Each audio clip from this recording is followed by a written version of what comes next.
Recording.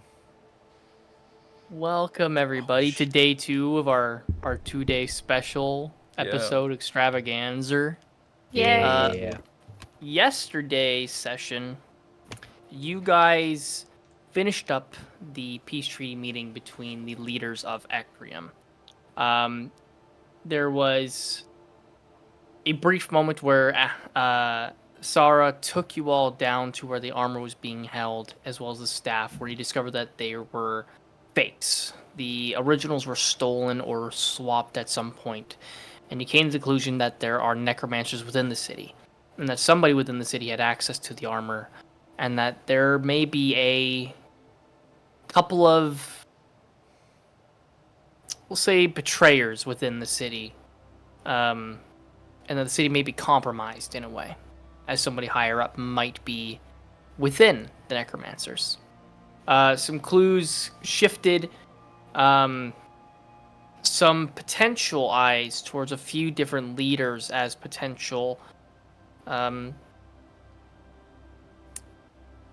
answers as to who potentially. I said potential so many times. As to who could be this person. You had evidence to potentially point towards Sylvis. Erzin had a small reaction to Sarah mentioning the armor as well. After your conversation with the peace treaty was done, Jotun and Mogral decided to leave the city after being offered a place to stay for the night with the recent events. Meanwhile, Erzin and Sylvis decided to stay. Jotun also took Cal Hobbs with him up to the city after he was imprisoned for doing experiments a little too close to Kane, causing some damage to the environment. Free my boy. Afterwards, you kind of split up for a little bit, preparing for the travel ahead. Sonnet and Mabel went to the Lycan hideout where they solidified a plan. Sonnet intending to lure the Githyanki twins to the Lycan hideout to potentially do a surprise attack or a entrapment in the sparring arena that the Lycans have. Bonelia left and waited for the group outside of the city, urgently wanting to go and take care of this business that she has with Ashansa, not wanting to wait. Lascivious would go and incur a small investigation of his own into the prison, where he discovered that the Warden Harrison's office had recently been used or entered and things looked cleaner than before, as well as a key being missing and some documents regarding soldiers and groups that were working the night before and the night before that were gone. Michaelis went to see his mother, got some coin, visited the blacksmith to get some supplies, as well as met up with Locke and had a small heartfelt conversation. Eventually, you would all reconvene, Lyric joining your group on this expedition up north as well. You were all given horses by Sarah and rode off north, entering a more mesa-like biome, less trees, less greenery, and more rocky caverns and canyons and large, almost monolith-like rock structures, until eventually you saw some shadows flying over your head as you saw Githyanki riding hippogriffs, leading into a settlement in the middle of the mesa, which is the Strixland's head encampment. Some guards questioned your business in the city, while Lascivious did some decently smooth talking to them, convincing them to let you go through to where you got to the middle of the city, where you saw two Githyanki kind of arguing with a third one. Sonnet and Mabel recognizing them to be the twins that had been mentioned by the Lycans before. The two twins would join a hunting party, and you would meet the leader, named Kithrak Jinnis, who, upon Michaelis asking about the Dragon Riders, another man would come out from the building behind with a doctor, a man by the name of Ark Morovo. The two of them would lead you downstairs after a brief introduction to where you would find a large white dragon that you all were familiar with, called Philaora. Vok was attending to this dragon, but it appeared that it had been cut, stabbed, gashed multiple times by the daggers that the riders had wielded, much to Lascivius's recognition. Speaking with Kithrak, Jinnis, Vok, and Ark about the dragon, Will had a tender moment before Bonelia, with the aid of Ashanta, helped lay the dragon to rest and cease the pain that was happening to it. A moment of calmness has kind of entered the air as took in the moment, until you heard some steps coming down from behind you. Ark would step out in front of you, mentioning that Bonelia need not conceal herself in front of him, for looking to Mabel and saying, "You must have questions." That's where we're going to come to this very moment. Ark stands before you all. You see the man with the short kind of auburnish hair, the short beard. He looks to Mabel, says, "You must have questions. I am afraid here in this very moment is not the safest place to speak of these questions, I imagine." Then where? Not too far out from the Strixlands encampment, I have my own personal home. I try not to stay too within the encampment, but close enough by where if I need supplies, I can come by. I have a very good relationship with the Githyanki here. And they're not exactly keen to magic, especially kind that you and I possess.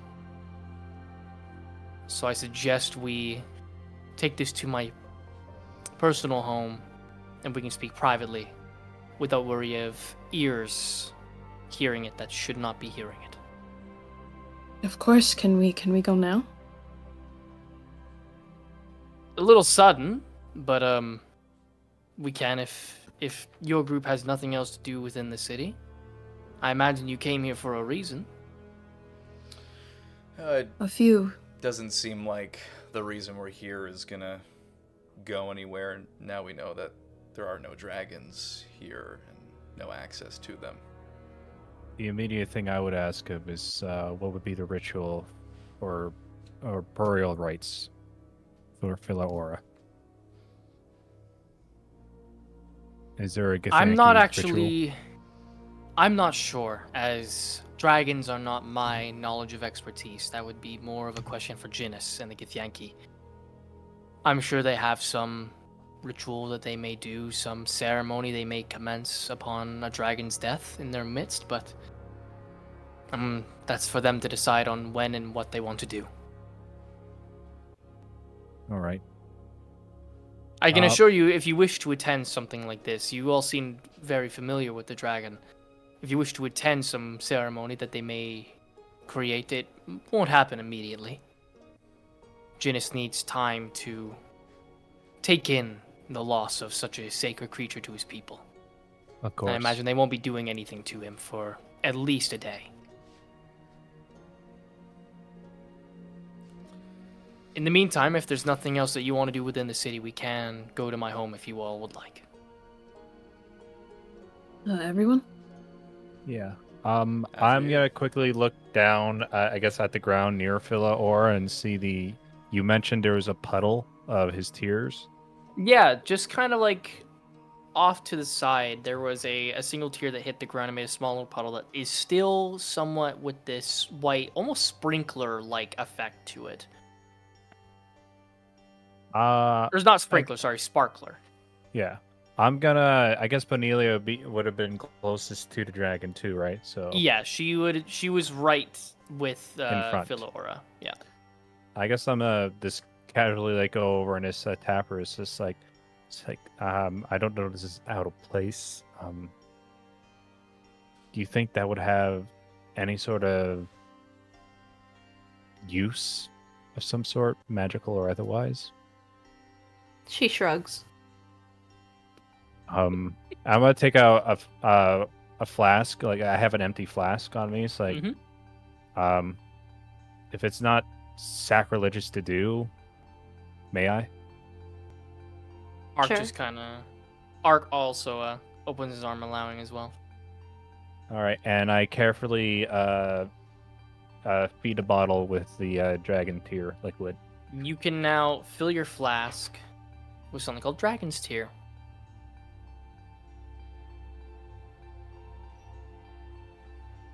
You take a bonus action to drink it,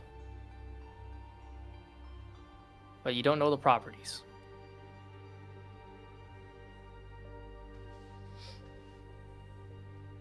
It's called Dragon Tears. Yep, Dragon Tears. Yes, Michaelis, that is what it is. And add item. There we go. All right, it's added. Well, should we get going then? Let's.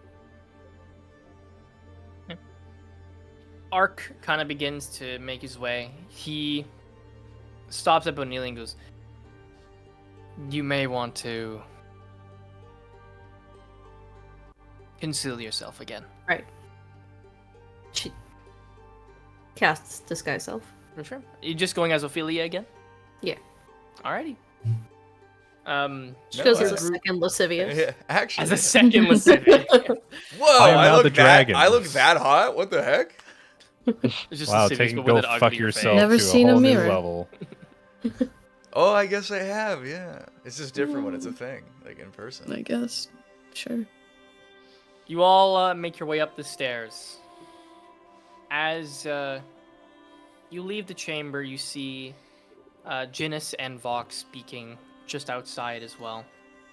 See, Jinnis is kind of composed himself again and is speaking with Vox in like his normal posed and proper stance.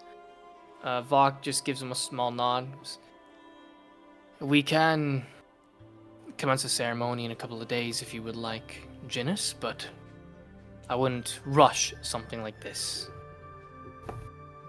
Jinnis kind of looks to him. Agreed. Agreed. I would like... Actually, no, I don't even need... Sana, as you leave the chamber as well, down at the very base of the encampment, you see the Githyanki twins. They have a group of about 3 or 4 other Githyanki that have horses with them. They've finished prepping up their gear for riding, and it looks like they're about to make their way out on this trip. If you were thinking about potentially speaking to them in the moment, you might not get another moment to catch them for a little bit. You're not sure how long these hunting trips may last. Yeah, I do have the earring though, so I could reach out to them. That is true, but I mean, like Maybe, in right? person, I should say. Yeah, I don't think I have a reason to talk to them in person quite yet. Okay. I think I'll let them go on their hunting trip. Maybe I'll leave. Well,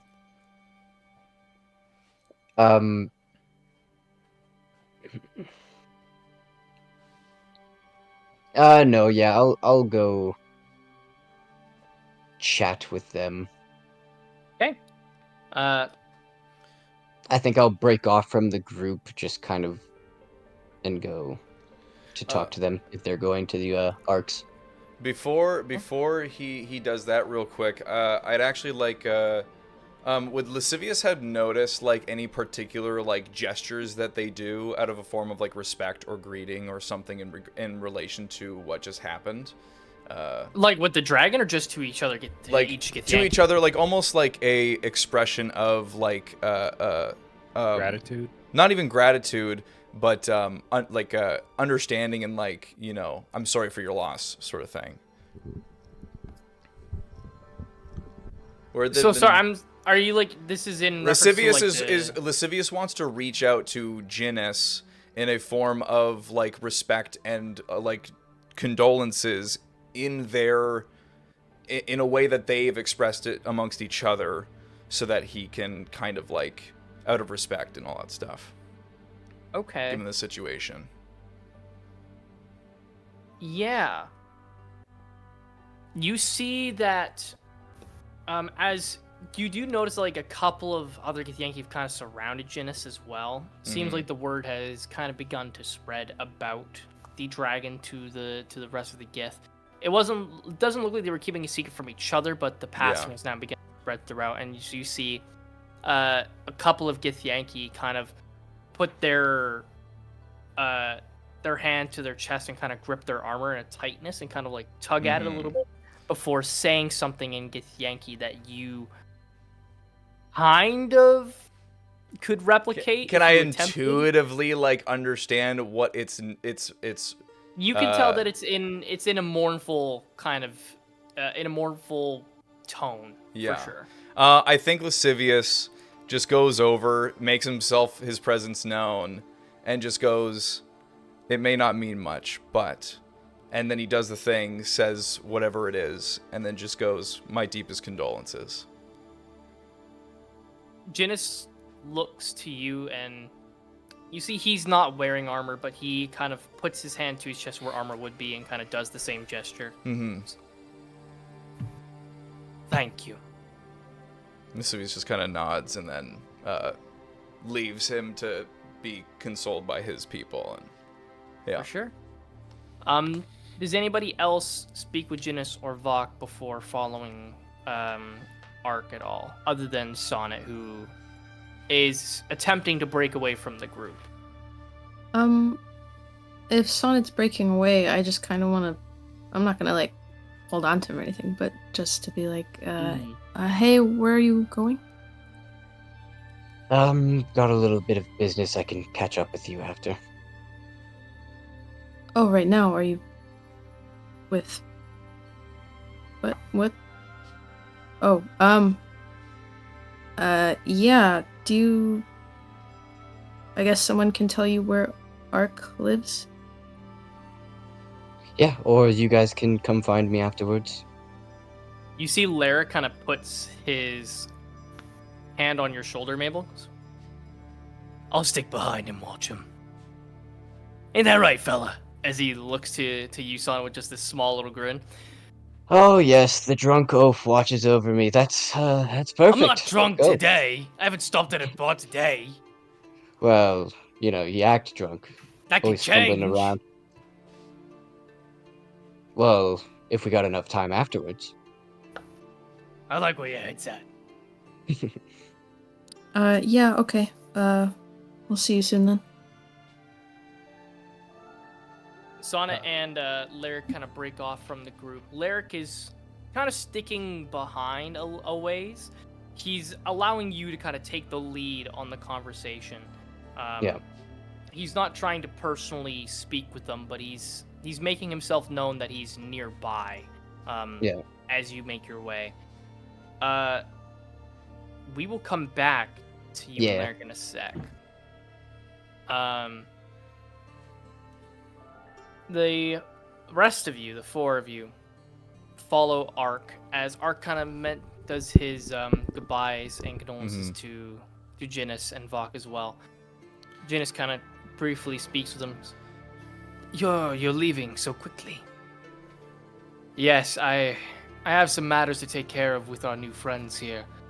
I will be coming back before the end of the night. I would like to help with any preparations for a ceremony or anything if need be. Jinnis, if that is all right. And you see the Geth just kind of nod his head and goes, of course. You are always welcome to help in any beings of our people. As I kind of like raise my hand just to get acknowledgement from Jinnis. just gives you a small look, yeah. If I may, Jinnis, I would like to apologize for my short-sightedness about the Dragon Riders. I did not know you were dealing with the death of our mutual friend, and I feel that was somewhat. And you see, Michaelis is like kind of dancing with the words in his head, is like somewhat inappropriate to bring up something at this time. You and your group were not aware of our circumstances. It is understandable that you would ask, given the history of our people. And although that is true, I would like to give my condolences still on bringing that up during a time of grieving. Me and my people thank you for your apology.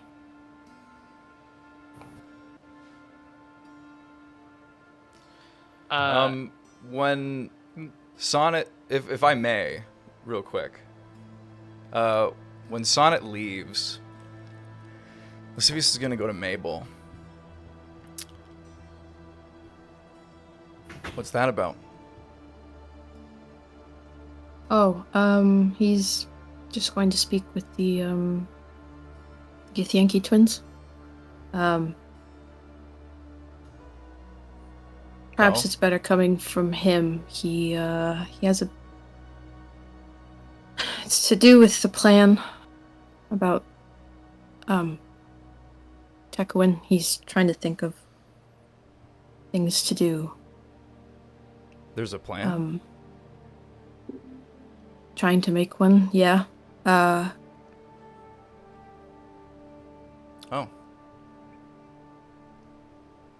I take it he hasn't spoken with you yet. Guess not. Listen, I'm sure he has his reasons. Yeah, whatever. Right? Listen, you can speak with him when he gets back. I think that would be a good idea. For everyone.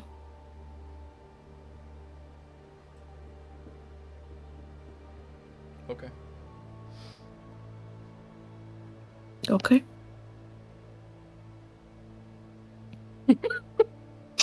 That's it. Lascivious just kind of walks off. For me? Damn! Damn. Just the Ark, messenger. Ark continues to lead you for just a little ways outside of the town. Takes maybe about 10 minutes or so, going a little further up north past some of the canyons.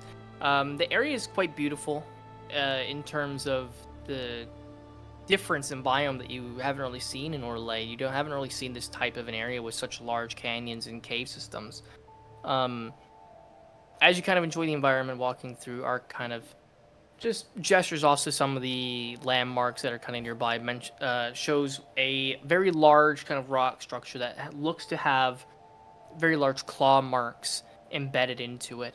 Mentions a story of great beasts that used to wander Ecrium that were slain, whether by orcs for brands or by the Ecrium soldiers for honor and glory, or just legendary trips of hunters and such. Kind of just sharing folk tales of Ecrium and some of the many stories that it has. And after about that 10 minutes of walking, you see a shack kind of begin to come into the distance. It's very humble in its size. Only a singular, just one story, no additional things. Probably, look, it's almost akin to like the size of a typical garage in terms of square footage. It's made out of this, what looks to be a hardened clay-like material that has some very shoddily made windows out of this wood-like material that looks to be in need of some repair. He opens this door and gestures for you all to go inside. Walking inside of the room, there is all manner of different cooking utensils kind of plastered onto the wall, as well as a shelving unit that it has tons of these little jars of these, what looks to be dry spices and sauces that are in these little containers. Looks to be a very food-savvy person. Just off to the side of that, you see a very well-made bed, made out of much finer material than the rest of the housing. You see a table that is covered in notes and sketches and little drawings and things that look to be just types of creatures, fauna, flora to the native area, as well as just regular sketches that he has done of the natural surroundings. You see one of the giant cliff face with the scratch marks in it. You see some drawings of a couple of the Githyanki, one of Kithrak Jinnis in particular. And off towards the corner, you see a small little alchemical lab with some empty vials and potions that have been bubbling away with this ever kind of burning flame that's been small. You see a small little bit of steam come out of the vial that's been bubbling. Attached to some of the walls look to be handmade paintings of the areas as well that are done in this immaculate detail, straight down to the smallest scratch on wood boards or tears in tents in the Strixlands. See that he's taken a lot of time and effort into many of these different facets of his home. And you see a small little stack of books off in the corner that look old and dusty. They have some bookmarkers in them and look to be highlighted in a way with what looks to be a different colored ink than the rest of the pages. Ark pulls up one of the chairs. He doesn't have many in the room. He pulls up 3 specifically. He sits down in one of them and gestures for whoever would like to take a seat to sit down in the other 2. Please feel free, make yourself at home. Actually, as you see, he stands up from his seat and quickly runs over to a small little clay-make stove that's been burning in the background. And you see he grabs a small little kettle, and there's a small little batch of water that he has just off to the side, and quickly kind of begins to boil something. Do any of you have a preferred tea? A No. nice black tea, Okay. if you have it. I'm sure I could make something similar to it, if not the official ingredients. As you see, kind of like grabs a couple of things and begins to pour a couple of cups of this water, and then kind of puts a couple of ingredients into it. You see he kind of you see some magical essence come out of his fingertips as some things go into the actual cups, and it looks like they change color and begin to steam even further until eventually he kind of gestures with his hand, and the 5 cups that he has floats over onto the table that's in the center of the room, and they set themselves down. One looks to be like black tea, but the coloring is slightly off. For the other 3, it looks to be just a basic concoction of water with what looks to be some honey drizzled into it. You see like a small little glimmering of it into the water. And there is a lemon attached to each of them. It's not very often I happen to have people actually stop by my home. Usually I'm quite the hermit in a way. So please, make yourself at home. Lascivious picks up the cup and then leans against the wall. I take a cup too, and I just kind of just stay standing, and I'm just holding. I guess it's one of those small it's similar, teacups. Yeah, it's similar to like the Japanese kind of style with like the small things. Like you hold No you handles. Hold it like Lascivious this. chugs the tea. Mhm. He It's just no That's handle. awful. Kinda, doesn't hurt him. Fire resistance. He's fire yeah. resistant, Yeah. so Yeah. it doesn't hurt at all. He just chugs it, puts it down, No and then leans burn. against the wall. Crossed arms. Cornelia gives Lascivious her tea. Gives it back to her. I look at Lascivious and go like, and I just wait. Mhm. I would like to sit directly in front of him, across from him, wherever that seat is. I want it. Okay. On him. No. No.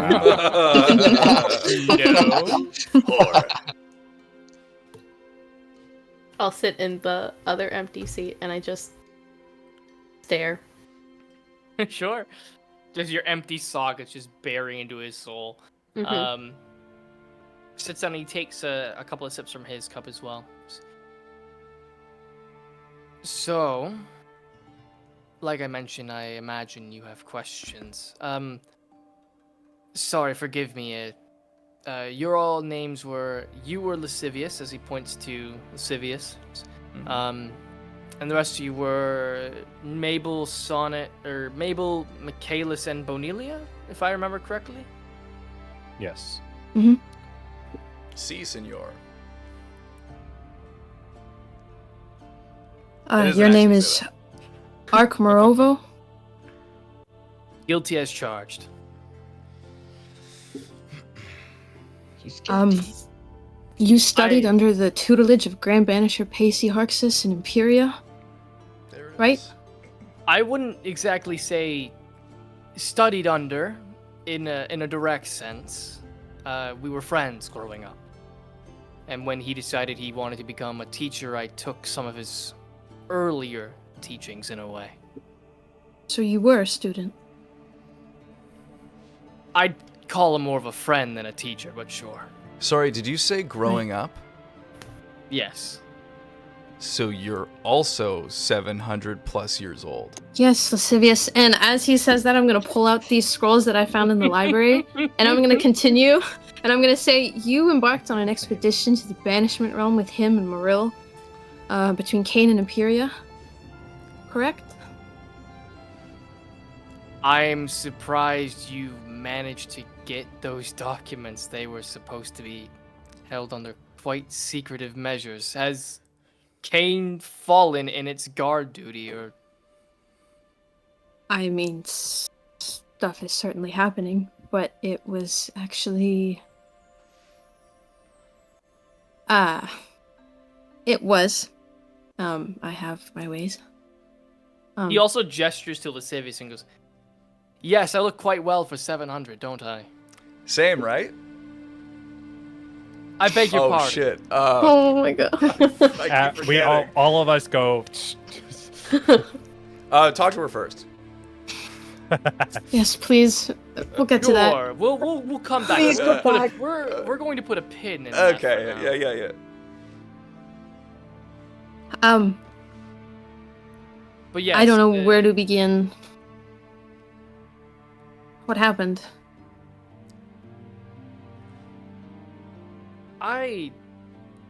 No offense to you all, but I genuinely just met you. I'm not exactly sure if this is information that I should be giving out willy-nilly. Lay it out. They were kept secret for years for a reason.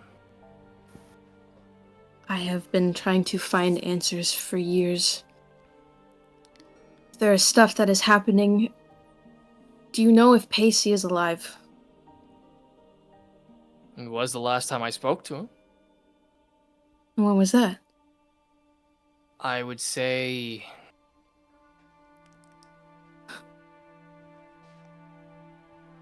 10, 20-ish years ago. 10? 20 is Do even I- worse. It's a big Okay. mark. I mean, do I look like I'm in Orlais? Pacey was a busy man. We had sendings and letters every now and then, but I imagine he was just busy being, archmage of a city he founded as per usual. What about Mordor Marrow? Any recent Well- contacts? Well, she's been dead for centuries, unfortunately. Thought I would ask. Pacey went missing 6 years ago. Or 7 years ago now. No one knows what happened. I thought you would. He just up and vanished. He did. Didn't leave a letter, an announcement of resignation, No. nothing. Nothing. He has an empty plot by the school. That is odd. Pacey is usually a very formal man, keeps records and ledgers and itineraries of when he goes on trips to other regions, or if he decides to go somewhere.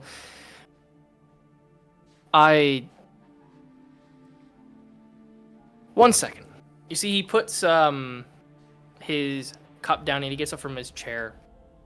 As he turns around and he goes kind of rummaging through some things in a little box that he has that's just kind of like off beside a dresser that he had. Just kind of quickly pulls out a key and unlocks it and goes kind of digging through. And you see he pulls out a stone about the size of like a skipping rock. You see he kind of dusts it off with his hands, and you see he traces some sigils on the rock with his finger. And you see everybody has a passive perception with the exception of Lascivious of over 15, right?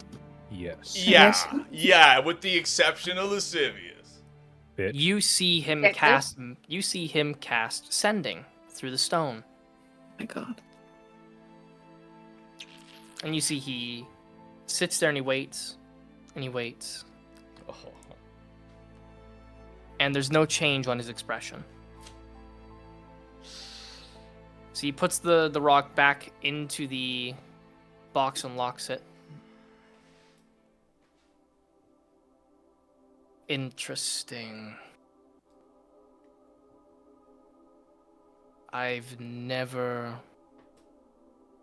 You see he quickly goes off to where some of his books are and he pulls one out and he goes to a couple of certain pages and goes, I thought that sending... There's only a small chance that sending doesn't work. Yes. It's when he's in a different plane, perhaps? Oh my God. Typically, yes. When someone is in an alternate plane, there is a percentage chance that they do not receive the sending. However, this is different from someone not receiving it. It was received, but I got something back that was similar to static.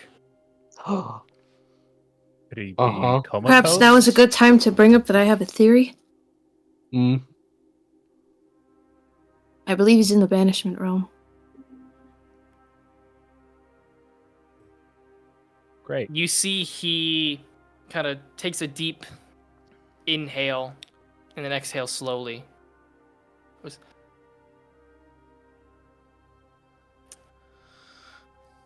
And he's been missing ever since? Yes. His wife and his daughter, they were killed. When he... Yes, Yes. It was after that. Everyone didn't know if it was because he needed time or what, but then he just never returned. There was no word.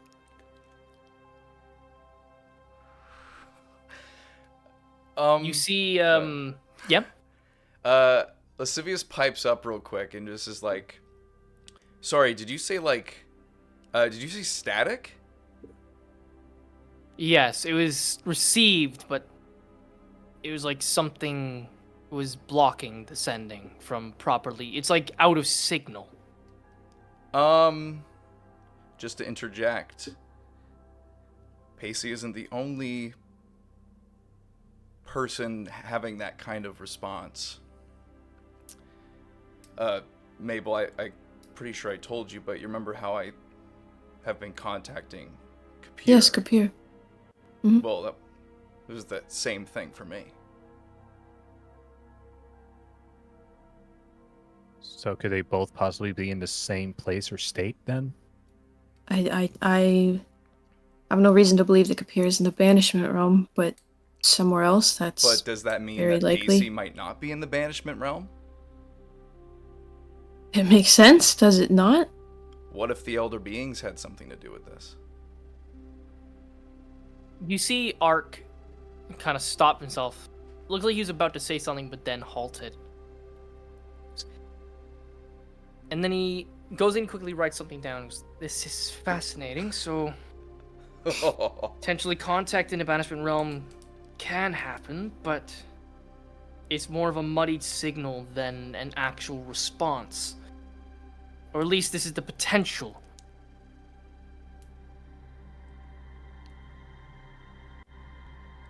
Your eyes.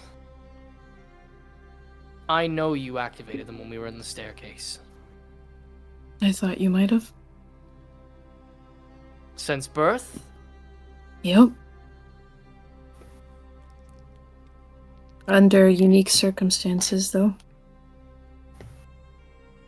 I'm going to do something that I should not do, and I'm going to trust the four of you after only meeting you for about an hour. This is rare circumstances. Okay. All right. Pacey, on our first expedition, Pacey was fascinated by the plane. It was this empty abyss of nothing but white and mist.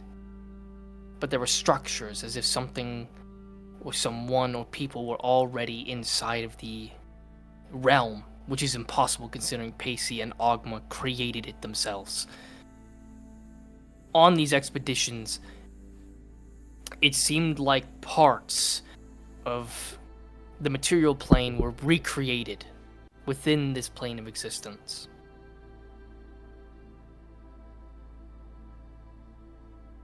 And we swore, or at least Pacey swore, that he saw people in there before he started banishing people. Before. We were skeptical,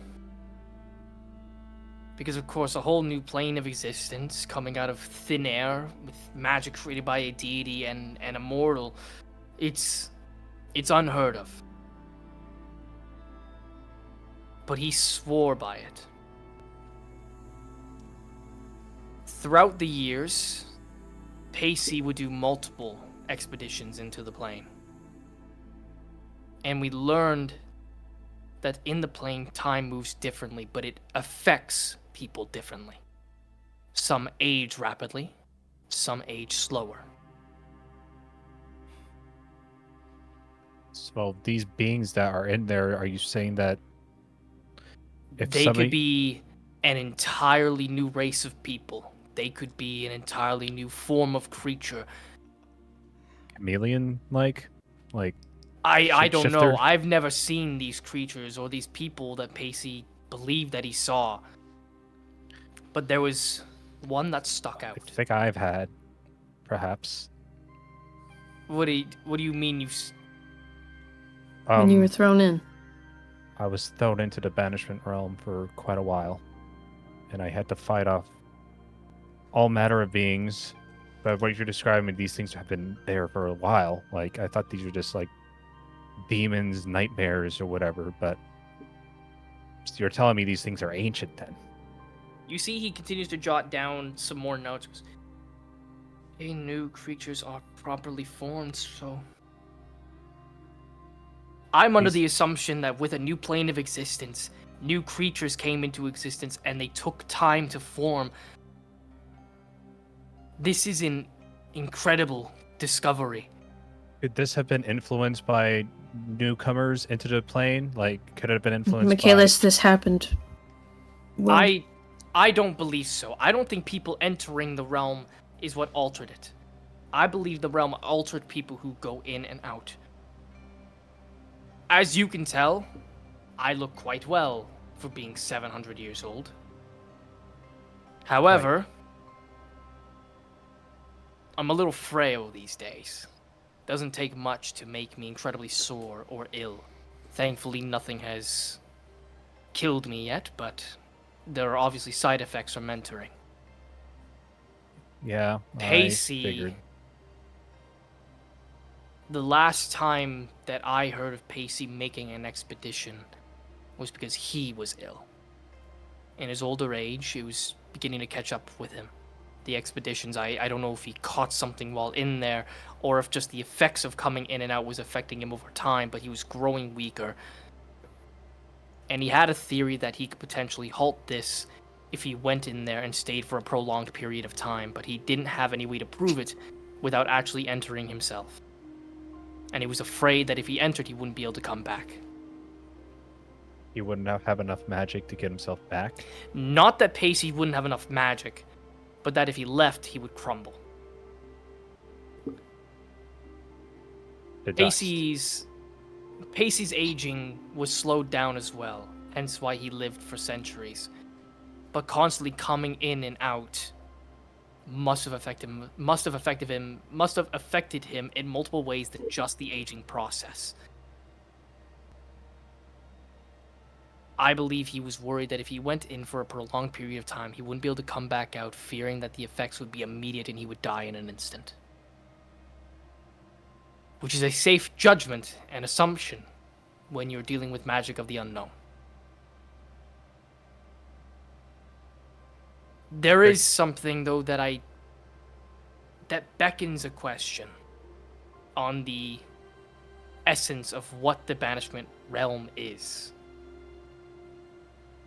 When I left, I began to see visions that felt so real that I could reach out and grasp them.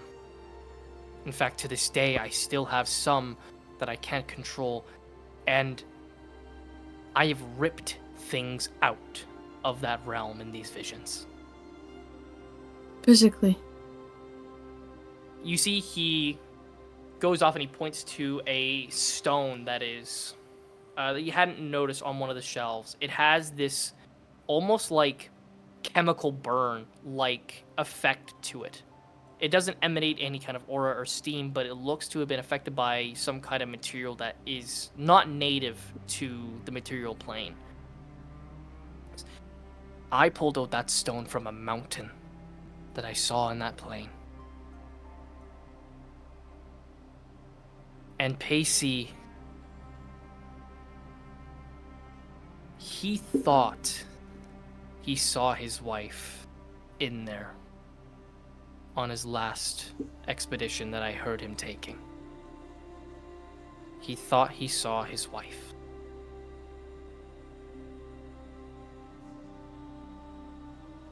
How is that possible? My theory, with all this new information that you have given me and the excursions that I have gone on myself, the few that I went on, the banishment realm might not be just a new plane of existence. It might be an alternate dimension to our own. If it is taking locations and creating creatures, it may be creating its own reality within it. Like a And mirror? I don't know about a mirror, but potentially something similar. Taking effects from our plane and potentially recreating them imperfectly to create its own realm of existence. Maybe not necessarily mirroring it perfectly, but creating its own world as if it was another planet. So not a mirror, more like a reflection. I've seen him. I beg your pardon. On 2 occasions since I've come to Ecrium, I've seen his image. It was brief. But I swore I saw him. Even just last night. You see he like scratches his head and kind of like runs his hand through his facial hair.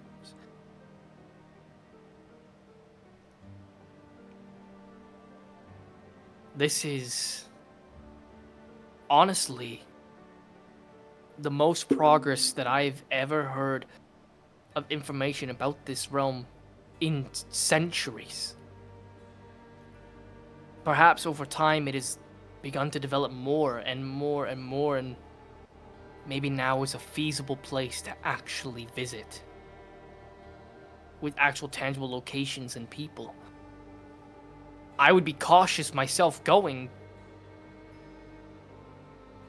but maybe it's safer now. Maybe I wouldn't know. If he's still alive, then If it's possible to take things out, is it possible to get pulled in? I look at How the did you go in the first time? No, I'm saying from the inside out. Being pulled in by somebody else on the inside. If somebody on the outside can pull something inside out, why can't the opposite be the same? Do you think that's... Possibly. I'm not sure. We won't have any evidence of that until something like that actually happens. But unless it's somebody who enters and then returns, we have no way to prove Well, it or log that. you said that he had seen his wife in the banishment realm. Do you think that He thought. Well, if there were people in there before, do you think that maybe the reason he went missing is that maybe his wife pulled him in?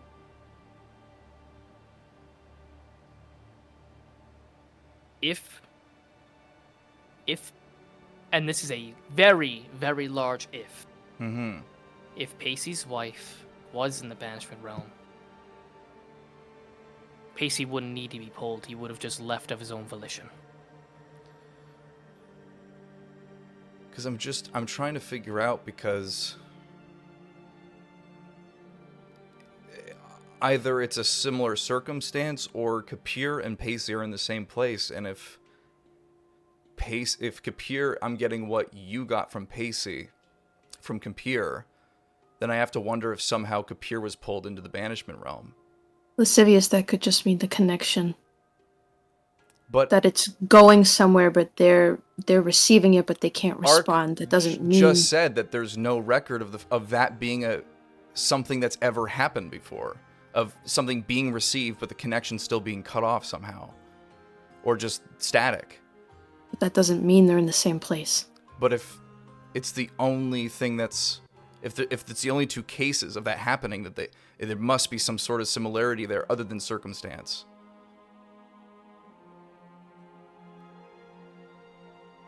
He does have a point in a way. Because you're speaking of the deity Kapir, correct? Yes, he is my father. We're gonna put a pin in that again. Okay. Lots of pins. If something like that is happening to you when you send ascending to Kapir, and it's similar to what I just had with what I just experienced with Pacey, I can't write them off as entirely a coincidence. There might be a link. It's hard to say without actually entering that realm of existence and exploring it. And seeing if these people are in it. Which, not knowing if it's entirely safe, I would not recommend to any of you. Undead or alive. Yeah, given everything that's come out of it, after a result of being put in it, I can kind of agree with that. I don't think I want to experiment. We wouldn't even know how. But perhaps we should. Well, there is one How did you way. do it? I didn't. Pacey did. Do you know how Pacey did? Is Pacey's library still intact? Unfortunately, Probably not. likely no. That's disappointing. But Yeah. that means the failsafe probably kicked in.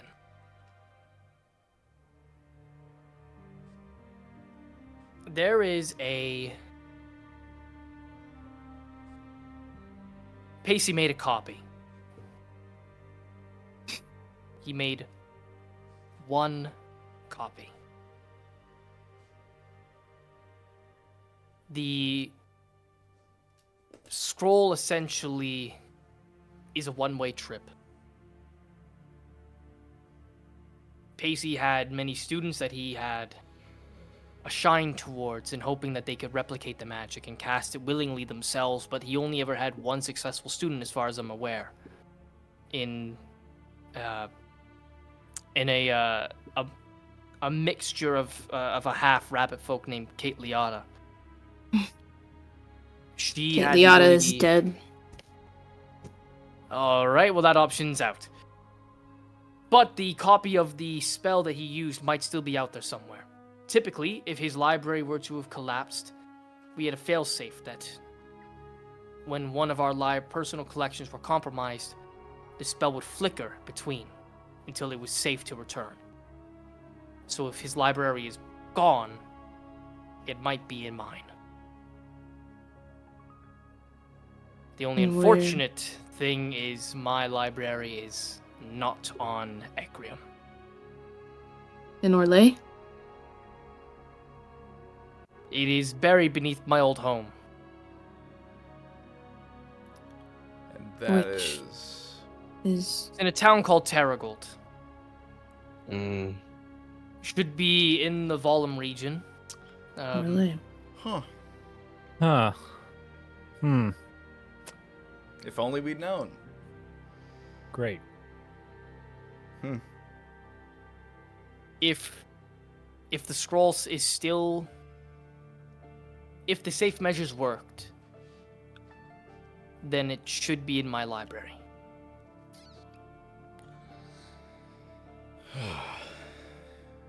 Do you know of Lolth, the goddess? Yes, I did happen to be around when Pacey's wife died. So you know Mm, what he did. yes. I know She's he banished back. Lilith. She's back and she's taken over Orlais. It's been a month and a half, 2 months now. How did she escape?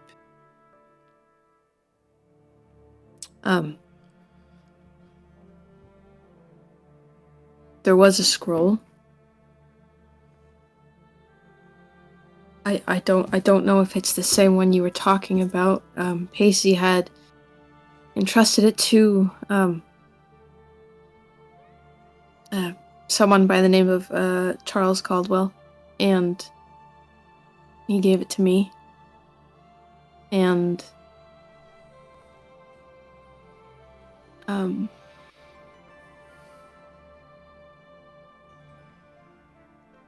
We failed. it was used. That is unfortunate. But if Charles had it, then it must not have been in Pacey's library. Why would he have given it to Charles? He entrusted it to him for safekeeping. He entrusted it to someone and not in his personal library? He set up a dungeon with mazes and tasks tailored to anybody who attempted to enter it personally. And he gave it to just some person? With all due respect, he's not just some person. He's very gifted at what he does. Pacey kind of took him under his wing a couple years back. Was teaching at the school. Something of a prodigy. So I mean, no disrespect to Charles, but it does kind of not make sense why he wouldn't just lock it up if it wasn't to be utilized in any way. maybe he had his reasons. If it's the same scroll that we are speaking of, then... And this is just a theory of mine. Pacey might have given Charles this scroll knowing he was going to enter, hoping that maybe Charles could have potentially pulled him back out if reached out to. No, that's not possible. Well, if he's a prodigy, then obviously he must have had some faith in this Charles in order to trust such an important scroll to him. Wait, so are you suggesting that Pacey might have gone in thinking that he could rescue his wife, hoping that Charles would pull him out, but because the Potentially, but that's simply a theory. I'm not Yes, sure. no, that's a theory because he would have mentioned that to us. Are you Pacey sure? was secret. Pacey was secretive. Even if Charles is this prodigy and Pacey took him directly under his wing, maybe Charles was missing a few details in what he signed up for in safeguarding this scroll. Potentially. Pacey was an interesting man with many unique ways of thinking and utilizing people. He was a 5 steps ahead kind of person. There's a lot of conversation about time in the banishment realm. And I have to pose the question,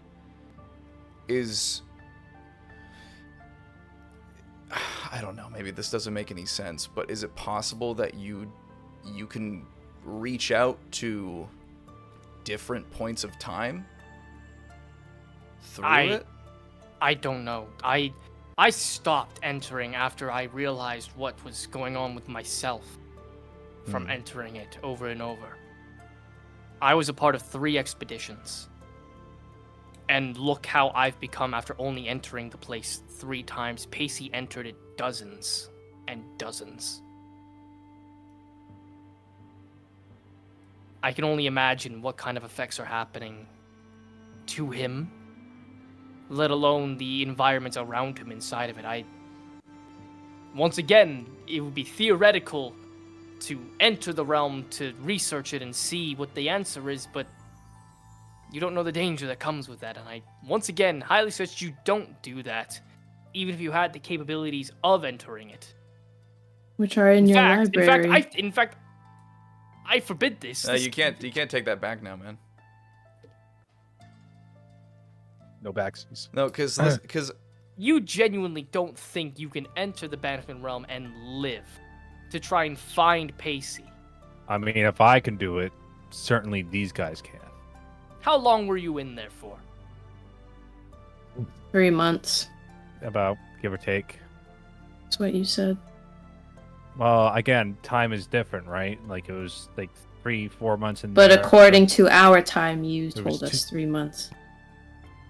Yes. you also posed the hypothesis that because the banishment realm has been essentially developing potentially, that it could be safer to go in now. So it might not be the same as it was for you hundreds of years ago.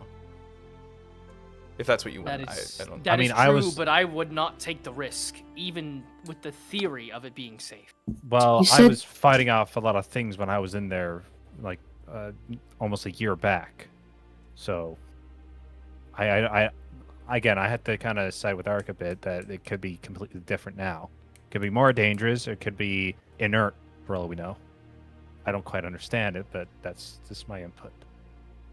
Moreover, you said your visions were a result of being in the banishment plane. Did you have this before? No. I was a regular wizard before entering.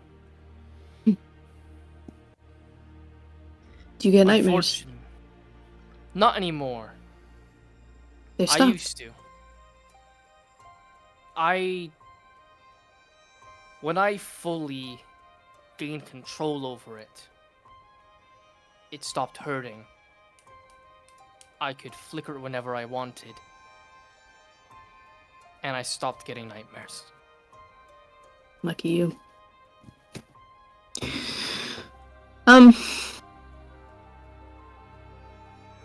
I'd like your input on something. My abilities, I've been given them in 2 different ways. I have the innate ability, this essence, on my father's side of the family. And then before I was born, I was given them as well. Pacey had banished a woman into the banishment realm, and she gave birth to someone. Lolth used some of her remaining strength to send this person out, and he came to me, and before I was born, he gave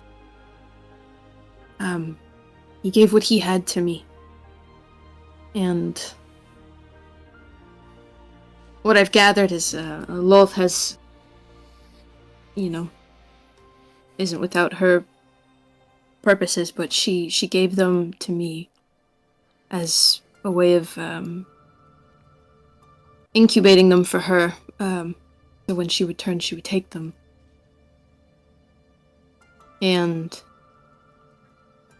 And she did. But there was a brief moment where a lot of us, we died. Then we came back. And I was given them again by him before he died. And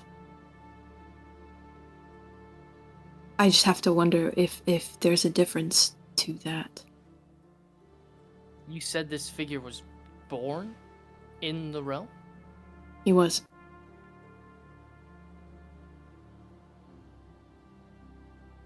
If he was born in it, then he might have absorbed some of the essence, making him potentially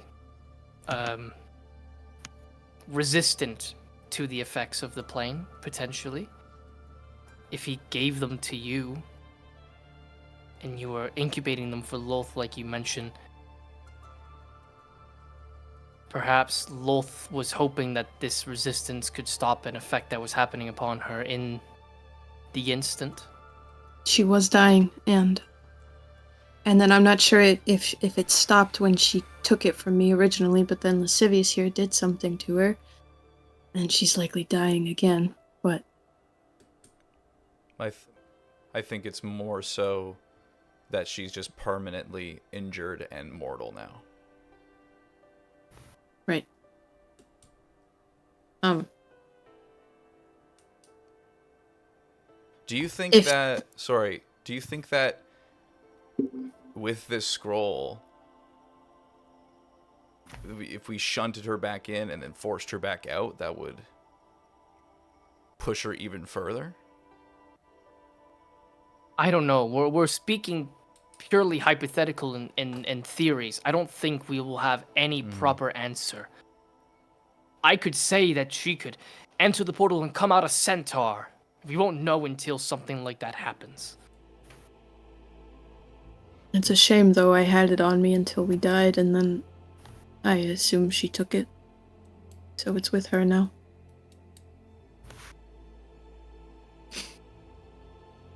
But you're saying there's a chance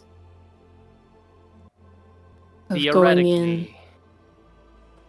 Theoretically, there is a chance. Yes.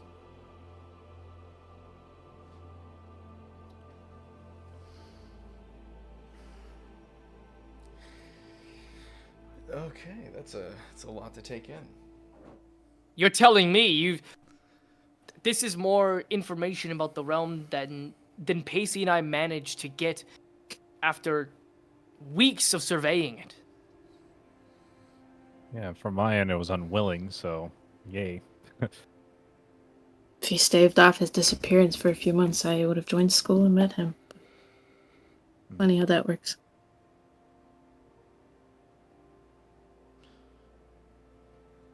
Life is funny that way, but life has a plan. There's always a plan. That's what I like to think anyway. Like throwing curveballs at you. For sure. Curveballs left, right, and center, especially in the research world. You think theoretically and then you're proven scientifically and magically otherwise. With that said,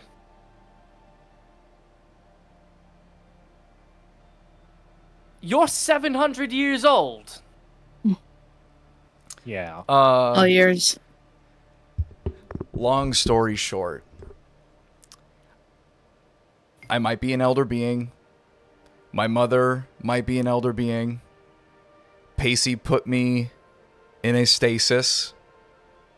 And then suddenly I came out. My mother thinks that might be that Pacey didn't refine it enough to keep me fully locked in for good. But I'm starting to wonder if... Well, I don't know actually if that would actually have any tie-in, if maybe his disappearance ties in with my reappearance. Now that's... I never thought about it until now, but... Timeline-wise, it might work, given your physical age. But once again theoretical. Pacey was an experimental wizard. He tried to create many different spells. Mhm. Stasis was one of the ones that happened to work, but also not work. I see. As far as I remember him writing in his notes. That probably makes more sense then. But, Elder being, though, huh? well, as it stands, my mother created herself. And I also sort of did that. And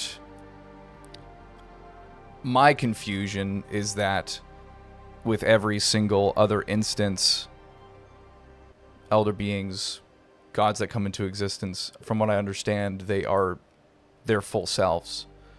I'm assuming it's because my mother and my father, Kapir, were in love, that their union helped bring me together as well. But I'm growing. I mean, just the other day, my horns grew an inch, and What? Yeah, my horns grew an inch. You can tell. Well, I Did could they? feel it. Yeah, look. You can There's see like a you little bit touching of your a horn. little bit more of a curve. And then I've also been feeling, only in the one instance, this intense pain in between my shoulder blades. Oh, that's specific. That's where it is. So I am apparently still growing. I don't know what that means. I don't either. Elder beings are not very well documented, as you are probably aware. Mm-hmm. I've only ever had contact with one in my entire life. Who? His name was long, and hard to understand, but he chose to go by Gore. Oh, okay. I don't know the name, but Is he of Ecrium or of Orlais or some other place? This is an elder being. I have no idea where it comes from. It could be an an extraterrestrial entity for all I'm aware. Gore used to speak of grand designs and tests and trials and entertainment. It was an interesting entity for sure.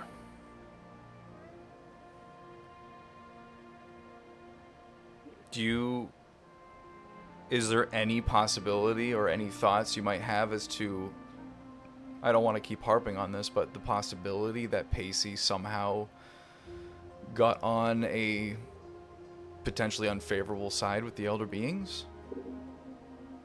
Well, I guess... That happened 700 years ago, then. Yeah, but...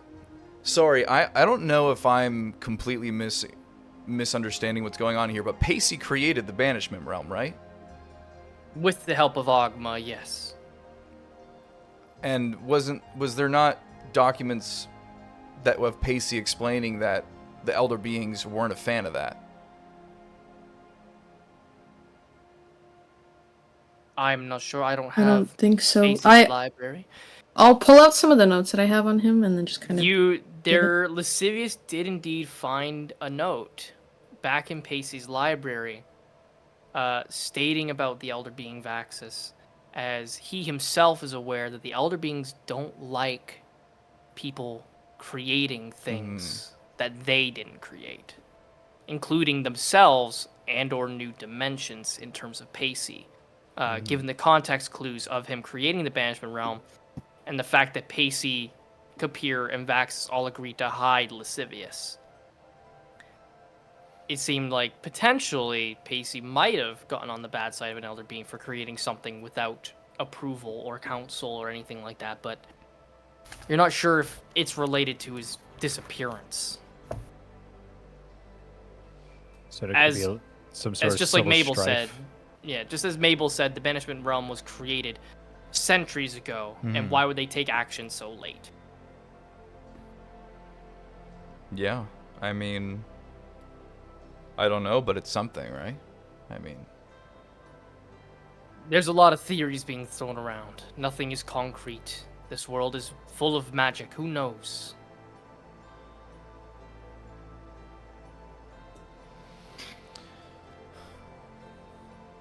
Do we think it's safe to say, though, that he's probably in the banishment realm? I really think we could get him. Given the information you've just given me, and knowing Pacey personally, I agree with your friend. It is far more than likely that he is in the banishment realm, doing something.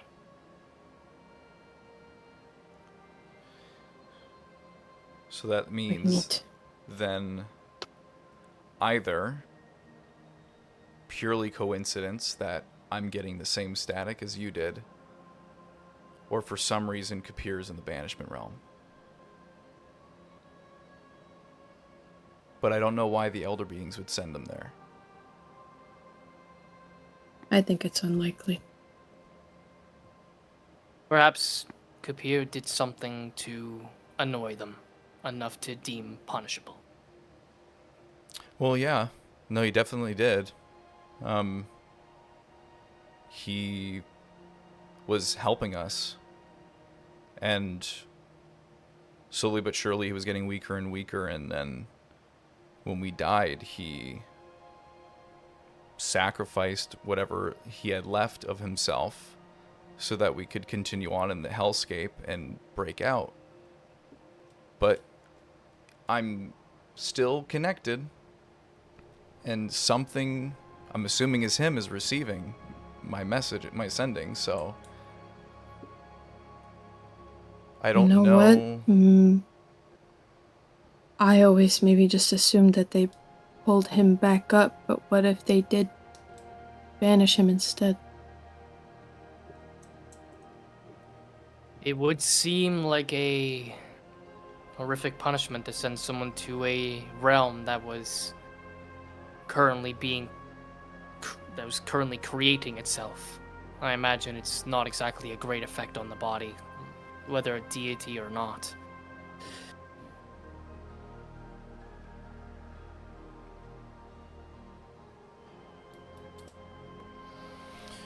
All theoretical.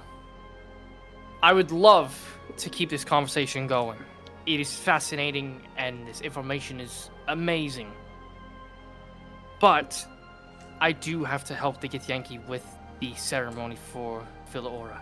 Yeah. If you're coming through the Strixlands again, feel free to stop by.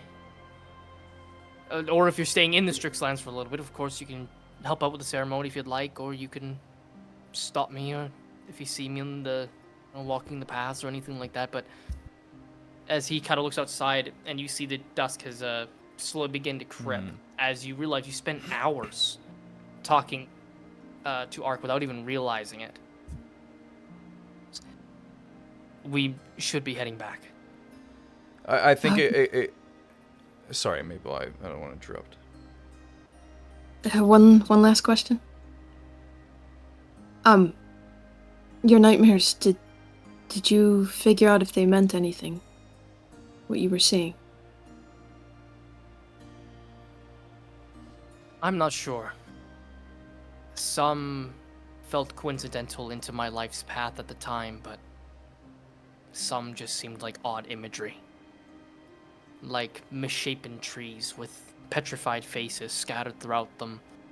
A valley that goes far into the below that seems to have this white river with mist covering it. Or flowers blooming only to have insects come out of the core.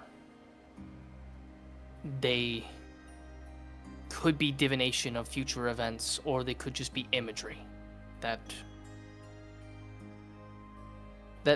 play with your mind.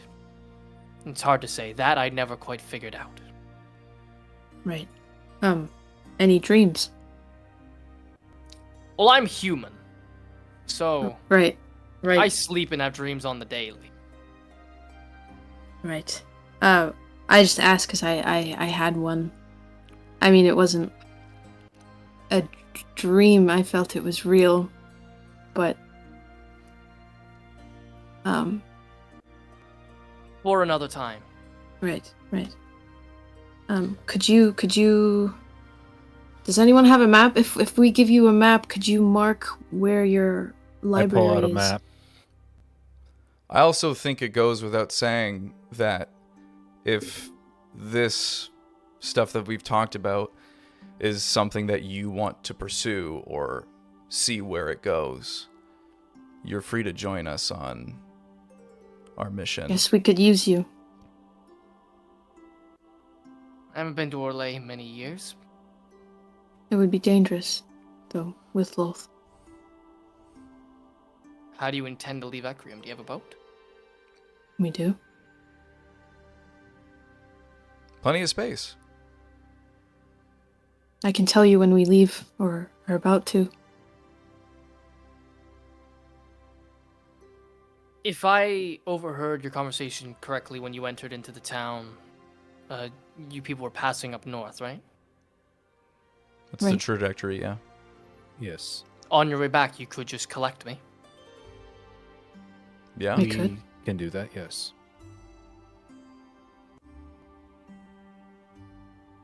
Sure. You'll have my aid. Okay. Thank you. Thank you. Thank you. It means a lot. Now we should head back before the sun sets any further. This place is a little dangerous at night. Yeah. Pacey. So much Pacey talk. Ark kind of like quickly cleans up the table and such, and kind of walks with you out the door, and you make your way back. The stars are kind of begin to creep out again as we come to Sonnet. Yeah, sorry, can I, I need to leave and then come back, like, the frames have been dropping the whole time. I just didn't want to, like, leave to mess up all the cameras while that was happening. Yeah. Yeah, my So- camera's frame rate's been weird too, so I'm gonna quickly. Yeah, I'm not gonna. why don't we actually just take a pause. quick break? 'Kay. So Yeah. I'm gonna pause the video in. Where's my mouse? 3, 2, 1, go back. after that bombshell, Sonnet. Uh-huh. You you and Lyric are kind of in the Strixlands area still. The Gith twins are still just off in the distance, kind of getting their equipment ready for their hunting trip. A couple other Githyanki are also speaking with them. You kind of catch like the tail end of a conversation, and you hear what seems to be kind of like an angry, like annoyed kind of tone coming from the twins as they speak in Githyanki. What do you do? I am going to walk up, and as I walk, I'm gonna pull out my silver dog collar and start swinging it around. Oh, okay. Damn. Make a performance check with advantage. Hell yeah. Why is that kind of hot though? But also I'm Shut pissed. the like, fuck up, you thirsty bitch. You sick fuck. But like Loki. Loki, kind of. Pinky. Performance. Oh, that is a 30. You It's hot. Rock hard. you swing this dog collar around, and it kind of smacks some of the rocks on the ground and like scatters this debris a little bit. And you see a few of the Gith that were just with regular horses kind of like turn and get their attention to you. You see the two twins getting their owlbear prepped and ready to go. And you swing the dog collar, and you see Kadak and Zesu stop putting their gear on and turn to you with a very excited grin. Mm. You see they turn to the other Githyanki and go, and they say something in Gith. And the other Githyanki kind of separate from them, dragging their horses a little further back. Meanwhile, Kadak and Zesu lean against their owlbears. Nice. Zesu and Kadak. They lean against their owlbears, and Kadak looks to you. Quite the implement, if I say so myself. We share similar tastes, but obviously yours is more advanced. And I kind of gesture to his big bear trap. You see, he kind of like looks over his shoulders and kind of like takes it off of like the wrapped around. It's similar to like Ghost Rider's chain, where it's kind of wrapped around their chest. Cadet kind of takes it enough just so it can be like held in his hands. And goes, custom made for the job. Mine as well. You know who I am, I assume? I would like to think that someone wouldn't simply come up to the Kithrak's children without knowing their expertise. Well, You without are further ado, Sonnet, I assume. in the flesh. You see, Kadak comes forward and he reaches out an arm to shake your hand. It is nice to meet. And I'll reach out to his, like he's reaching out for a forearm or like a, okay. Looks like a handshake. Yeah, I'll shake his hand. Okay. It's his grip is incredibly like firm and tight. Yeah. As you let go, Zesu kind of like walks over. Bit of visual for flair, I see. Oh, what gave it away? Was it the clothes or the silver dog collar? You see she kind of like walks a little close, and you see she traces a finger to your shoulder and kind of like traces it down towards your chest. She goes, as she gets a little too comfortably close, as she almost in like a hushed whisper, but just still audible enough where it's heard in the vicinity. I think a little bit of both add to visual flair. You seem like you entertain while you hunt. Yeah, I definitely enjoy the hunt, and the entertainment is solely for myself personally. I take it off of the looks on your guys' faces at just even the whiff of a job. You guys share the same sentiment? You see they both look to Zesu like gives you like this small little smirk while Kadak kind of stances himself proper. Any job is a good one in our eyes. Well then, let's get into it. Details. I like to partake in the hunt myself, and I stumbled across a den. Something I can't do on my own, just given I only have the one collar. You see the two of them like their ears almost flicker at the word den. And Zesu traces her finger like in like these almost like an infinity symbol across like your chest before taking her finger away.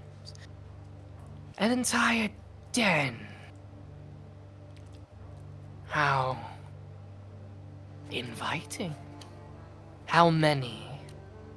And what kinds? Quite a few. Can I recall like how many? Yeah, in the tavern when it was the busiest, you saw give or take anywhere between 15 to 30 people.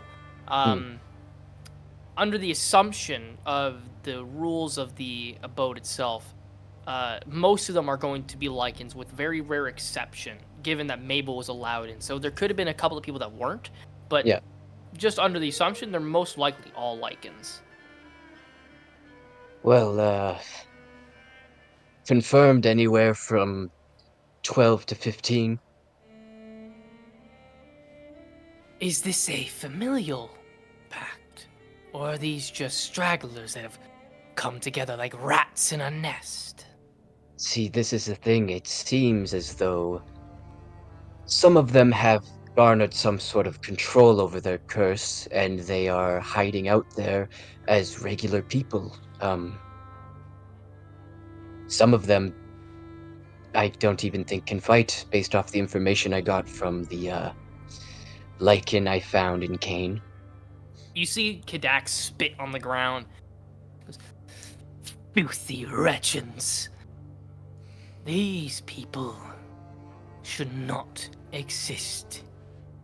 We need to snuff out this light before it spreads. I understand that you guys are hunting lichens all the time. Are there few in the area too?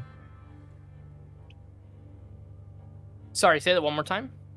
Are there lichens in the area as well around here? Zesu kind of like begins to circle you a little bit as she's like very clearly just eyeing you up and down. As she goes, if there are, they are very well hidden.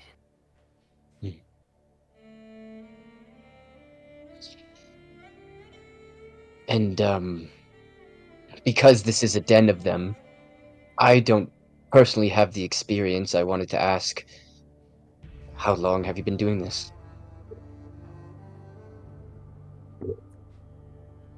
You see Kadak looks to Zesu. Zesu just gives him a small nod and Kadak speaks up. Since we were the age of 5.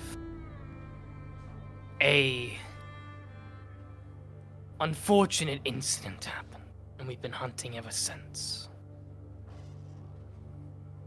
It seems we all have our unfortunate instances, and I'm gonna pull my necklace a little bit until they see the tips of some fingers. You And then see I'll drop it in. Kadak. You see Kadak, like, his eyebrows raise. And Zesu looks at you with so much curiosity in her eyes. You can see, like, she's enamored by this presence that you're putting forward.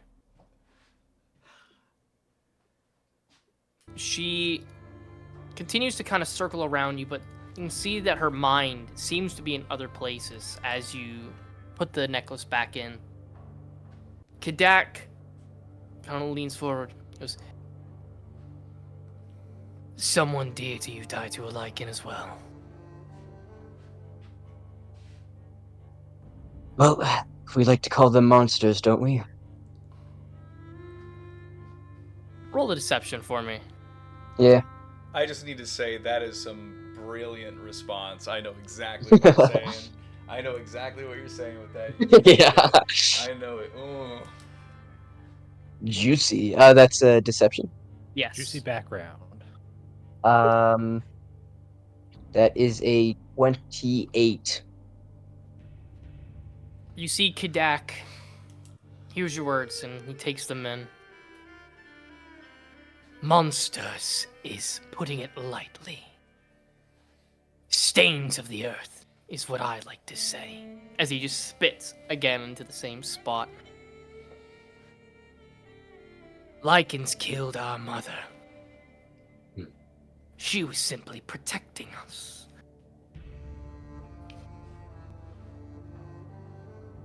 We decided to end this scourge in any way that we can. Just the curse altogether. We don't think the curse is ending permanently for centuries to come.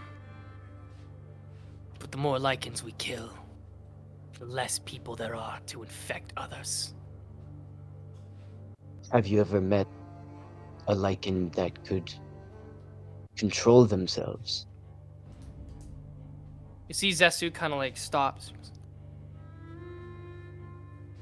We have met a few on occasion that are able to control their affliction. Only one stands out in memory. Which one was that? He was a drow. Werewolf by affliction. Had silverish hair, quite the old face.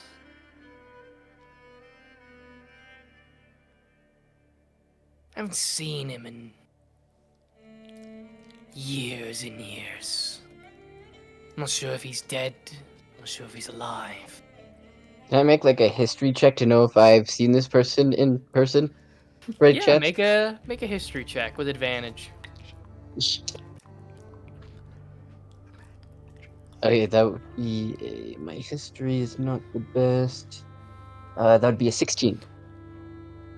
You don't great recall message.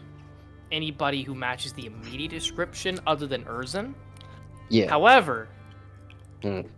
you think to lycanthropy, and you do know of a lichen drow, Nyx. Mm. Kind of piece together that potentially Nyx's father killed their mother. Ooh, juicy. Gossip. Um, I'm going to, yeah, so it was a controlled lichen that, killed your mother. Do you know if he was completely in control while it happened? It was a long time ago, but the memory stays fresh. Mhm. After she died, he shifted in front of us and ran away like a coward.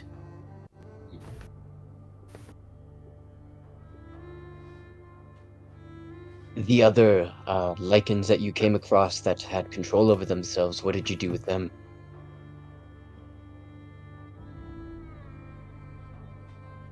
Let's just say that some missing person reports in Kane more than likely aren't going to reach a conclusion. Well, you know, monsters will stay monsters. This den.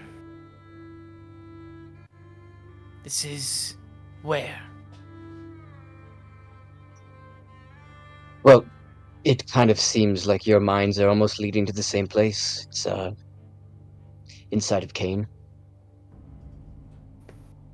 We figured there was people lurking about within those streets that weren't trustworthy.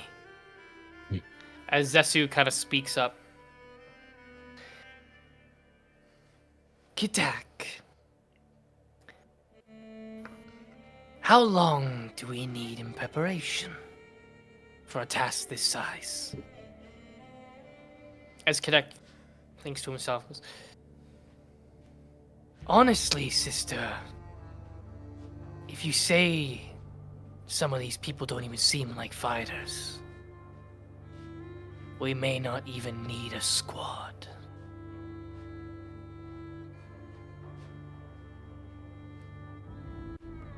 See, Zesu kind of trails her finger along your shoulder. We saw you coming with a group earlier. Are they of your shared interest? They're not lichen hunters, but they are some of my comrades. They would not have any problem slaying people like this, would they? Not in the slightest. You see, she kind of puts her hand on your shoulder and just gives it a very gentle squeeze.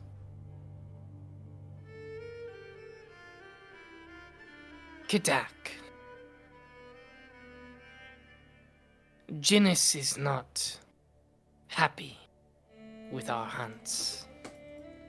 If we leave in the middle of an actual hunt to make way towards Kane, I'm not exactly sure we can convince him that we weren't doing extracurricular activities. As Kadak looks to you, agreed. We will not strike right away. We will be going on a hunting trip to retrieve food for our encampment here should only take about 4 or 5 days properly, if we intend to actually go out into the canyon and hunt proper game. Mm. Not sure if you're heading further north or going back to prepare for this assault. But when you are wishing to enact a strike, we shall wait for your call. I do have the earpiece. I'll pull it out of my pocket. I'll put it in when I'm going to call. You see I think we Kidak should meet and in Kane, just outside of it. we shall meet you there. Give us the word when you are making your way back to Kane for the attack, and we shall make our way. Mm. You see they both gesture to their ears, where you see small piercings that have the same sigil as the earring that you have. Yeah. Just give us a holler. As you see they then go back to kind of getting their owlbear ready. And Zesu comes up to you. And if it isn't too much trouble, we keep this hush from the Kithrak. Absolutely. I understand that there is a little bit of a quarrel between you guys and the things that you hunt currently. But I'll keep it hush hush. And happy hunting. Happy hunting. As Zesu leans forward, she gives you a kiss on the cheek. As she then goes It's to walk away. Just as and, everyone's walking out of the building. Yeah. It's not what it looks like. Hey, twins, you so- should know something. as lightning. as she gives this kiss to your cheek, she then kind of traipses away, but she lingers her hand from your shoulder to your chest just for a little while longer before eventually it leaves. And they go to continue with their owlbears. The rest of the Githyanki coming forward after taking order from them.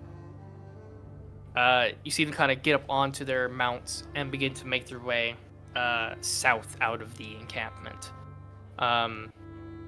As they make their way out, Lara comes up to you. That was a little intense. You know, I kind of shake it off a little bit. Sometimes you just got to bring out all the stops, and then I put the collar back, and then start walking toward. I start looking around. I'm like, so do you think we have enough time for a drink, or? I'm not sure if this place even has a bar, but let's go search the buildings. The two of you kind of make your way throughout the encampment. A lot of the tents seem to be personal spots for Githyanki, kind of they live in these kind of areas. Until eventually, on the top right-hand side of the map, you see a house that has a small little red kind of drape, or not drape, I can't remember what they're called, but the balcony cloth bit that gives shade. The two of you kind of go over as you hear a small bit of music in the on the inside, and looking inside, you see a very small kind of tavern with a couple of Githyanki drinking and speaking to a bartender. The aura in the room is quite tense. Yeah. You're not sure if they would serve you, given not being Gith. Yeah. But there is a bar. You look at Larrick. What do you think? I'm gonna be honest with you, I don't think this is our crowd. Have any flasks on you, or Always. As he, Oh, right. you see he pulls out his traveling sack, and you see he pulls out just a small bottle. Looks like to be a little larger than a Mickey. Mm. You see he kind of just pours some into. He's got you see in that bag. He's got a couple of flasks as safety. Mm. And he just kind of pours what looks to be give or take 2 shots worth into one flask and hands you it. Yeah. I wouldn't get too drunk. Your lady's due back any minute now. As he just starts to swig. Yeah. I'm like, yes, we should actually probably wait outside so they can see us. Maybe we just wait by the horses. Probably a good idea. The 2 of you make your way to where the horses were being held with the Githyanki at a makeshift stable. They kind of hand the reins to you as one of the Gith kind of looks to you, goes, "Back, Dorai," as he kind of walks away, seeming annoyed that he had to hold the reins for 6 horses for so long, being like handed grunt work essentially. Mm. After some time, the sun begins to set. The coolness of the air begins to settle in again. The stars coming out as the rest of the group and Ark make their way back into the Strixlands capital. You guys see Lyric and Sona just kind of taking some simple sips from a drink. Lyric's kind of like throwing them back and pouring a couple more and then taking small sips and then throwing them back. Sonnet, however you prefer your Just drinking sipping. method. Um, Eventually, the 4 of you and Ark arrive back. Real quick, Walker, I want to ask you. Yes. We came. The Lyric had pointed out that like we were close to the hag before we showed up here. How close is where the hag is supposedly? In It was only proximity here? it was only about another 5 to 10 minute ride via horse Okay. from where Lyric had showed the pathway. What to about the from encampment. here? From where Lyric pointed to the encampment, so about 10 minutes. So it's pretty close. Pretty close, yes. Okay. You guys kind of come back to seeing Sonnet. You kind of regroup as a whole. Ark looks to Sonnet and Lyric. I will be joining your return trip back to Kane and Orlais when the time comes. We never had a proper formal introduction. Of course, may know my name is Ark. It's nice to meet you. As he reaches his hand out.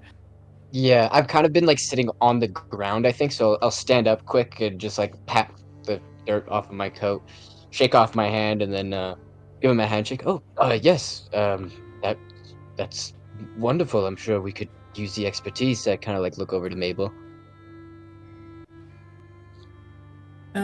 Yeah, Mabel, I think she's still kind of like looking at Ark. But then, as we approach and everything, she's like, she'll flicker between, but, yeah, and just say, Ark is actually, he's open to, joining us when we go back to Orlais. We have, a lot to tell you. Yeah, I'm sure he knows how dangerous it is, but again, I have been informed, yes. Well, as long as we know what's at stake and what we're in for. Ark looks to you all. There's not really much for accommodations in the Strixlands, unfortunately, as you've seen in my house. But camping sites aren't very far off. There's plenty of places that travelers coming and passing through have stopped along the way. You might see a couple of trails, some burnt out camps as well.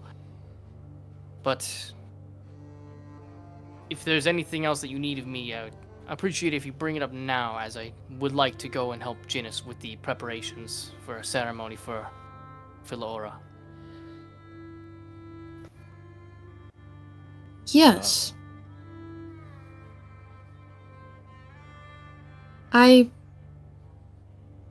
On the way here, I saw 2 trails.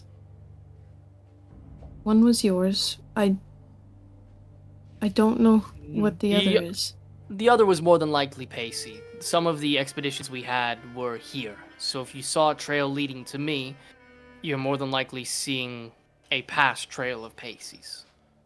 They could have lingered for that long.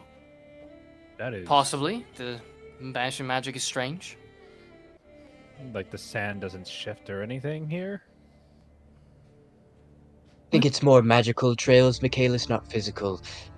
Excuse him, he doesn't understand magic. Understood.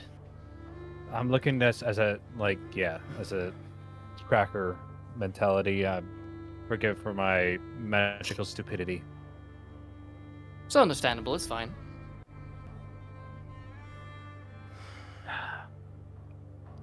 Yeah. But I think that's all.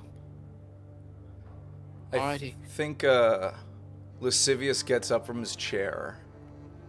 You guys are back in the Strixlands at this point. Yeah, We're we're in like a pub We're thing, out. right? Oh no, this No. is just outside. Oh, We're just by the outside. stables. Oh, Yeah. okay. I think Because the guy was Lascivious. holding 6 horses. Okay, for some reason I thought they were sitting at a bar drinking. I think Lascivious just kind of looks over to where the direction of the hag is. With all this information being brought up about the Pacey and all this stuff, I think Lascivious just kind of looks at everybody and goes, I'm gonna go see the hag. You see Ark just kind of turn to you. You're gonna go speak to Grigma. Well, now I have a name. Yeah, I'm going to. You be very careful. She is very cautious of outsiders, and she doesn't talk for cheap. I know. If I don't return by morning, something's wrong. I'm Wait, coming with you're you. going Wait, on- by I don't yourself? understand. Yeah. Yeah, I'm planning. I'm gonna be honest. That's probably not a smart idea. Lascivious, we're not letting you go by yourself. Well, why can't I? Why do you What if want something to? goes wrong? It's a hag, Lascivious. Do you know how dangerous they are? So you guys have to be involved, but I don't have to. I'm sorry, We where's just this wanna- coming from? Like, Sonnet's got Lascivious, this whole thing going on. Lascivious, you were just mentioning about like how I should be Hold keeping on. things to myself about doing things on my own.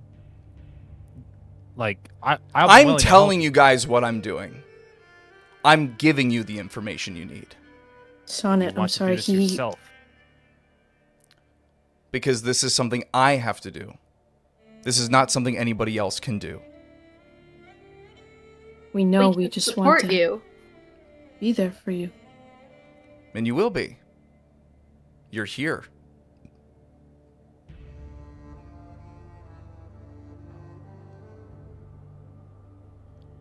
If I don't need to be involved all the time, you guys don't either. Bonelia on, walks what's- away. Are we not Amelia- trying to Amelia, rectify please. this?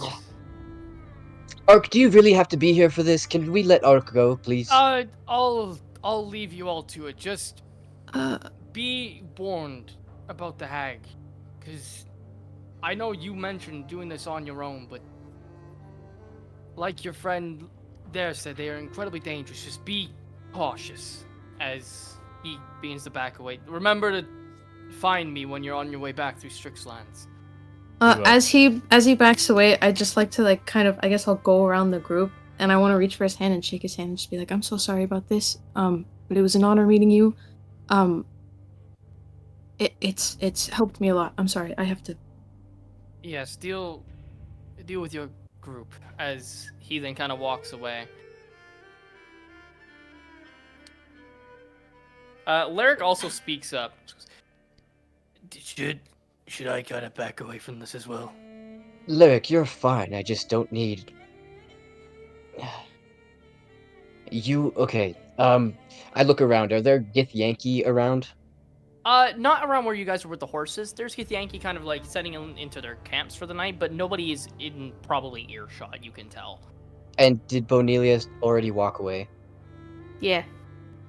Grab. Nope. Well, I was hoping to wait till Ark left and then I could have this conversation, but Bonelia's not even here. However, I have good news. I was gonna ask Lyric to pour a couple more drinks. I know not for Lascivious, and honestly, Michaela, it's probably not for you either. I'll abstain. And now that I mention it, O'Neilla probably wouldn't drink either.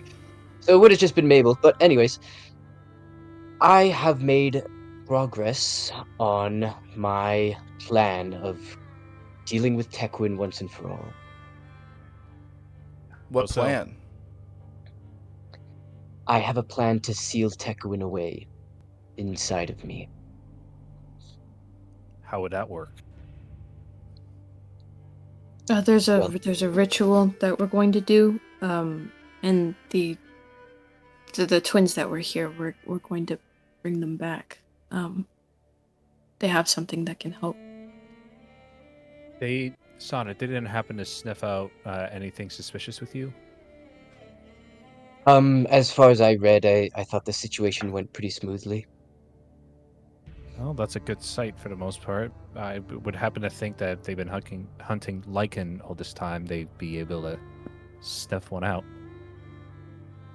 But I have back to the plan. We have the ruins that O'Neilla got, the same ones that sealed Tekwin long ago. And I plan to inscribe those onto my lichen form and seal him away inside of it. Use my body as a seal itself. So the only way Tekuen would ever be able to come out is if you're in your lichen form and then use Tekuen?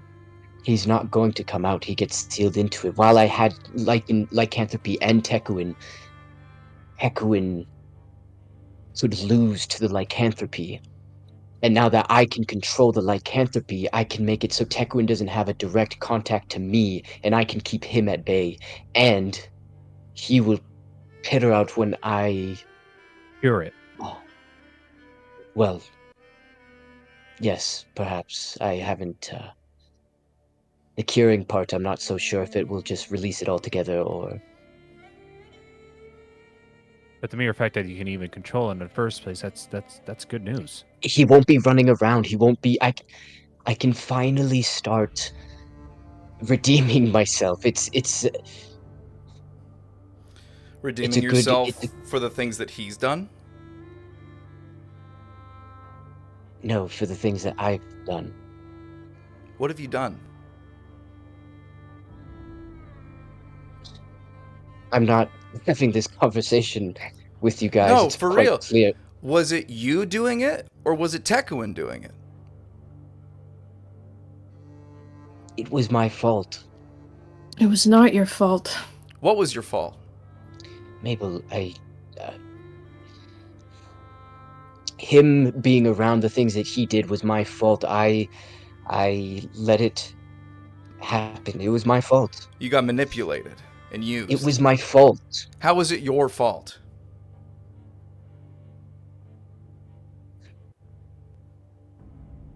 I don't understand why you guys don't see this as a good thing. No, it is a good thing. But why are you blaming yourself for the things that he did? Because I let him do it. I It don't was my remember fault. I don't remember 5 little kids getting manipulated into doing things that they had no understanding of, being them guilty of consciously doing the things that they're forced to do. You were a child. Sonnet, yeah, Tekuen took advantage of you at a dire point of your life. You can't say it's not my fault. Okay. So by what you're saying, I killed my sister Serious. because I wasn't No. there when she ate the fruit. I No, wasn't because watching that's her. Not your fault. It was my fault because I was the one that got Silas killed to begin with. How? My naivety in the mines, when I told someone about what my father was doing, I didn't have the power to protect her before that, and he unleashed his wrath upon her. So my That's my naivety fault. of not being with my sister 24/7 got her killed?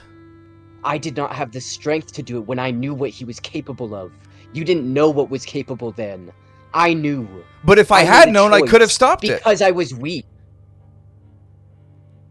Sonnet, you are not weak. I made the deal. He After- tricked you.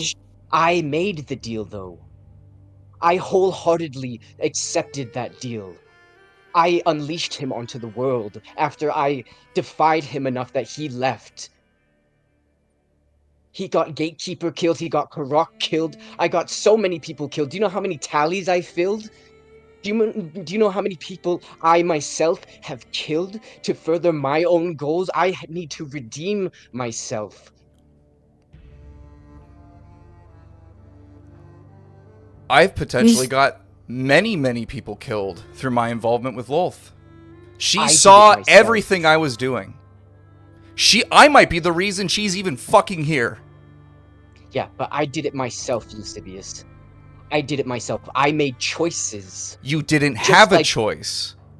Oh yeah, then what about Mabel? What about that choice? What about me? The way that I put a target on your back willingly just by loving you when I knew he was a threat. And now I have to deal with the aftermath that he's gonna come back and he's gonna come for you just to get through me. Yeah, I am making all these choices that is leading to other people getting hurt, and that's why I didn't even tell Lascivious about this in the first place. but the You difference are between the then and king now... of making other people's problems your own, and I am the king of having all my problems fall on other people. First of all, I gave that up when I let you choose what to do with Cyrus. I trusted you to make the right choice, and guess what? You did. And second of all,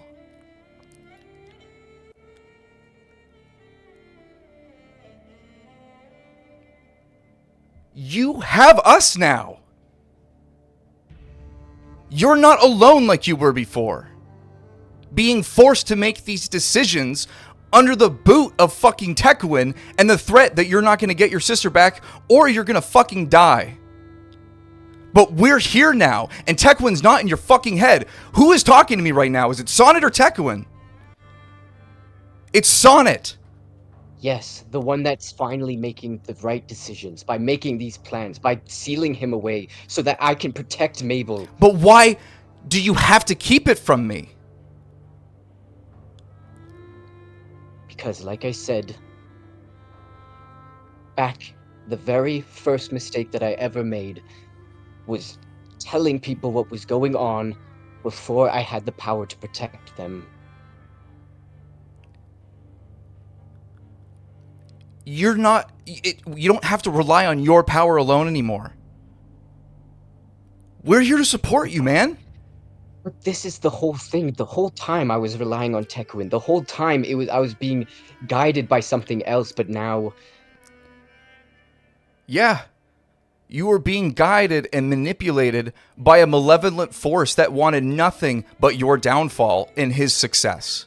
But so we doesn't want... it seem reasonable that I want to make my own decision and choose the right choice and make sure that I can protect them myself without having to rely on something else? You Are can we not rely on Are us. we not We are worthy of being allies. relied on? I trust you guys to be there. Do you? I don't want to force my problems onto you. There's a difference. You're not forcing your problems onto us. We're willingly supporting you. What were you going to do if you kept holding on to this secret and I fucked it up? What are you talking about? How would you if you didn't know? The whole How point was couldn't to I talk if to I didn't them. know? You were going to know as soon as I finished talking to them. I didn't know they were going to be in this town. It's not even just you guys them. were always going to be brought into the plan. But later when it was convenient. Not convenient when I had everything figured out that no one else would have to suffer for any of my choices.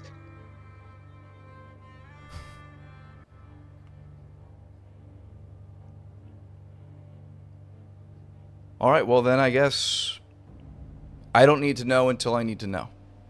Lascivious.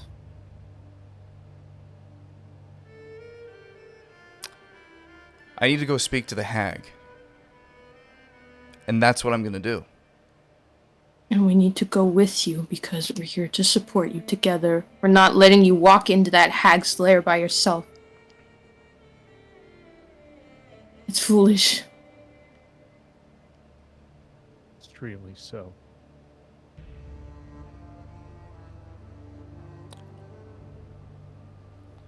Fine.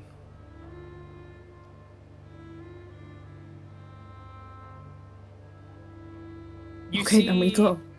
you see Lyric kind of stand beside Lascivious. I think for once me and you are on the same head here.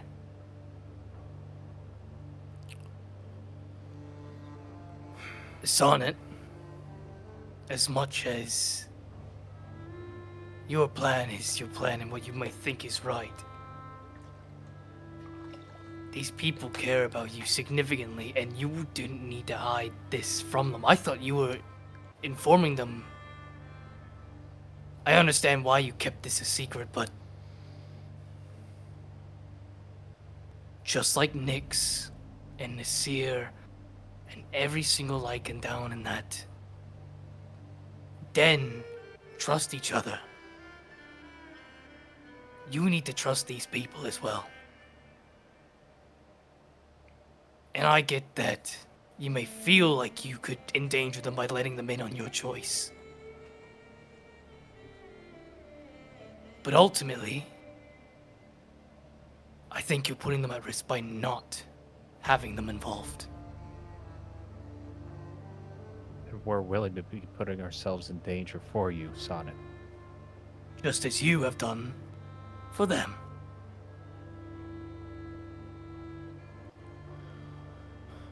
What are the roles that the twins play?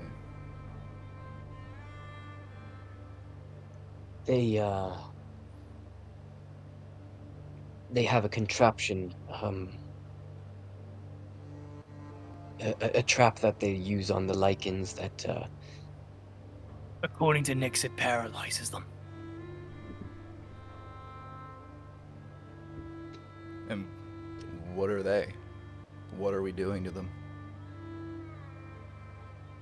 we're bringing them back to the Lycan hideout.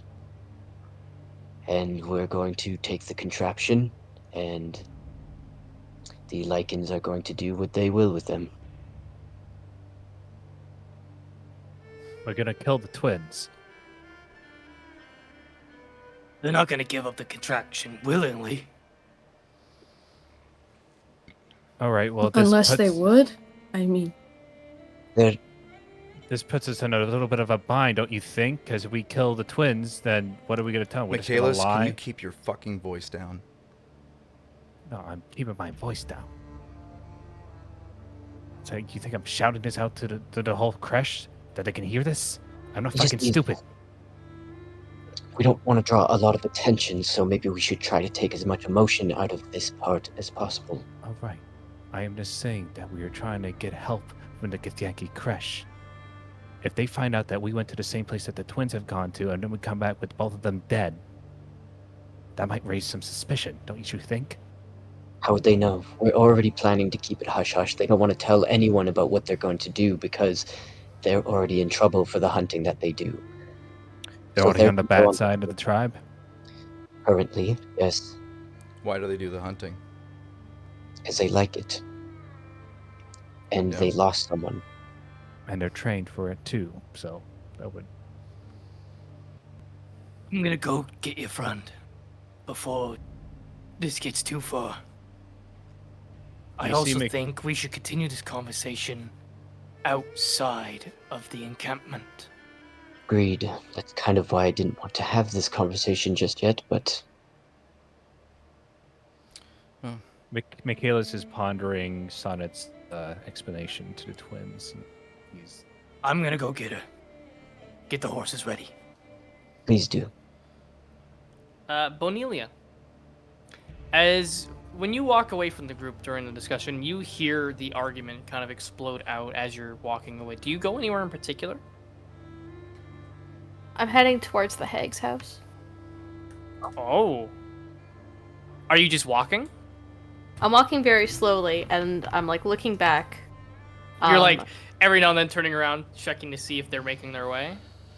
Yeah, the plan is to hide until I see Lascivious and then join him. Gotcha, okay. Yeah. I would say with the conversation, give or take taking about 10 minutes to reach that peak where Lyric mentions going to get the horses. You would probably be a good distance down the path already when he leaves to go gather you.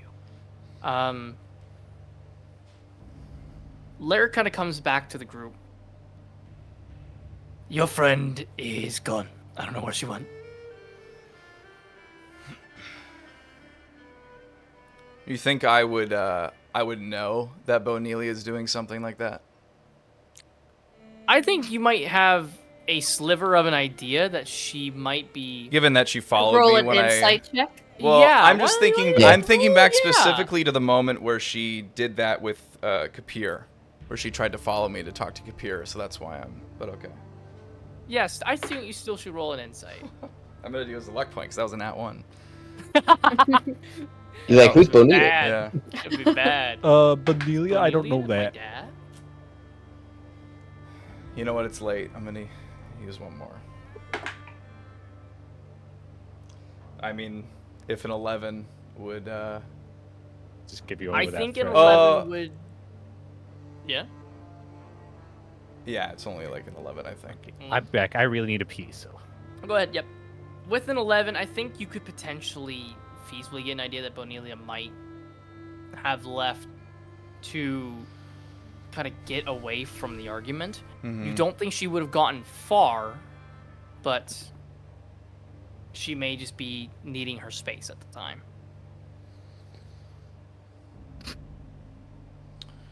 Well, if you guys insist on following, then let's go. And then I'm just gonna start walking. Lyric has asking you guys to kind of get your horses ready. While that goes on, the 5 of you kind of get onto your horses, unless you intend on walking. I was just gonna start walking. I need to I think walk it's off. a ways away. Hey? Oh. It's only like 10-minute horse ride, so probably like probably a 30-minute walk. Yeah, it wouldn't take too much longer. Let us sit in the silence. Yeah. And If Bonelia that's started the- walking, yeah. so it's just kind of. Yeah. Lyric sees Lascivious kind of walking. You know what? Maybe some exercise would be beneficial. As he kind of gathers up the reins and brings them back over to the makeshift stable, kind of ties them up. Does anybody stay behind at all? I think I just linger a second, like just twirling the last of my drink in the flask. Mm-hmm. And then kind of I'll just kind of like toast to myself. And I'll just say kind of like under my breath, like, well, cheers to the beginning of the good times. And he's gonna slam back the drink and then Alrighty, yeah. You slam back the drink as you kind of linger behind a little bit. The walk is this incredibly awkward silence. Lyric kind of like attempts to do a small conversation, but it just kind of peters out in nothing. Bonelia, you reach the split that leads off into the hag's territory, with all the barren trees that look to be charred and kind of willowed. How far in do you go before hiding? Probably just around there. Just around the beginnings of the way to the place? Yeah. Okay. Well, stealth check for me. Uh-oh.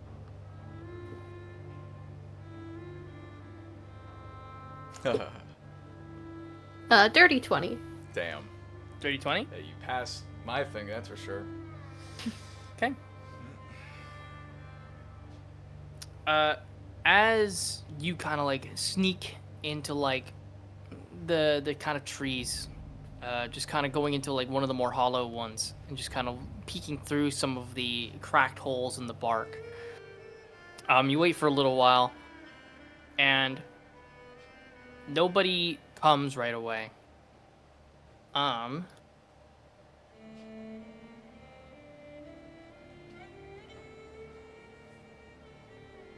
I need you to make a wisdom saving throw, please, with disadvantage.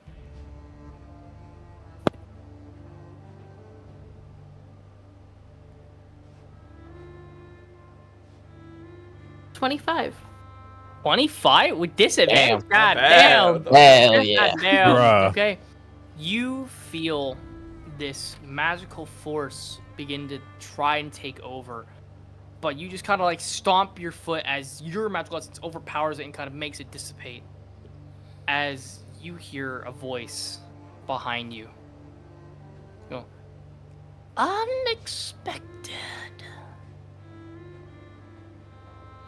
Fuck. What do you do? Stay hiding. You're just gonna stay exactly where you are? Yeah. I'm like, maybe she's not talking to me. You hear the voice again come out from behind you. Go. I see you. Oh. She gets out of hiding. Nuh-uh.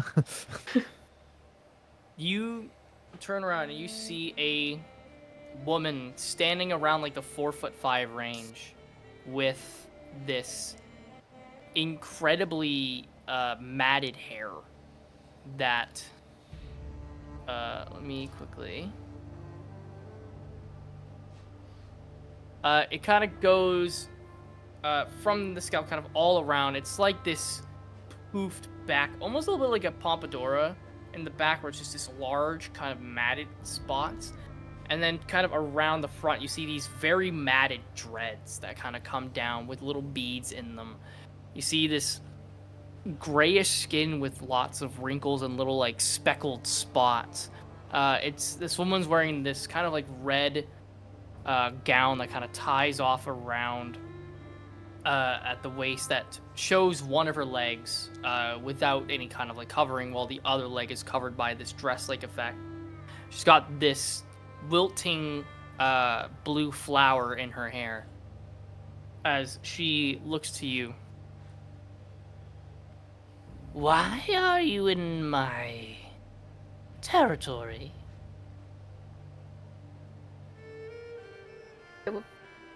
I was waiting for a friend. You were waiting for a friend in my woods. Sorry, I didn't mean to trespass. I'll head out. You attempt to go. I need you to make another wisdom saving throw at disadvantage. Or this time not at disadvantage. It's a 16. A 16? You are hit with a hold person spell. As you are paralyzed in spot. As you like go to take a step, you immediately like stop, almost like a statue. She goes, No.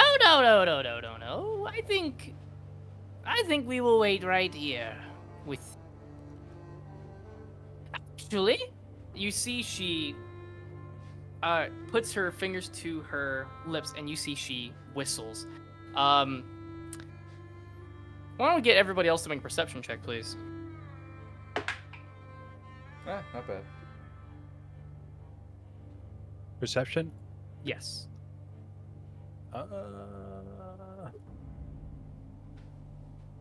Mabel? 22. Sonnet? 21. Lascivious? 15. Michaelis? 25. You all hear this super loud whistle off in the distance as Largus goes, we should get our salon. As he begins to make a breakneck pace. I'm gonna stealth. Okay. You roll a stealth check, please. And we'll kind of go one by one as Lyric begins to run. This just goes to stealth. Mabel, do you do anything as you hear this whistle? Just mage armor and then I go. Okay. Michaelis, do you do anything? I'm gonna stride over there, and I guess I can try to stealth if I can with Lascivious and Lyric. I go Lyric's away not specifically stealthing. from everybody. I don't want anyone Yeah, near me. Lyric is not stealthing. He's just running forward. Oh, then I run with Eric then. Okay. And Um, Sonnet? As Mabel tries to run away, I'm just gonna like grab her on the shoulder quickly and then just cast like Death Ward, and then Okay. And what's your stealth there, Lascivious? I'm just trying to add it up real quick.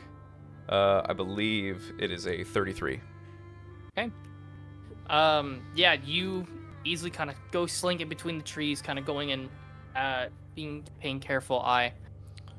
Bonelia, you feel some feet clasp on your shoulders as you are lifted into the air, and you are carried deeper into the woods. she's flying. Yay! Hansel and Gretel, she's a goner. As you're carried deeper into the wooded area, you see a kind of dilapidated house off in the distance at the end of this cleared path with lots of trees to the sides. The house is in pretty poor condition. It seems to have lost pretty much all of its color. Some boards are kind of hanging and dangling off. The roof is missing a couple of shingles. However, there's flowers planted throughout the space. Until eventually, you are planted onto the ground in front of this house as you see this woman walk, keeping pace with you and whatever was lifting you. You are placed down, but you still don't see what had a hold of you as you're paralyzed still in place. Can I speak? Yeah, you can speak. You have a beautiful garden. She just like looks to you as thank you. This is the strangest meeting I think I've ever had. Do you not have a lot of friendly visitors around here?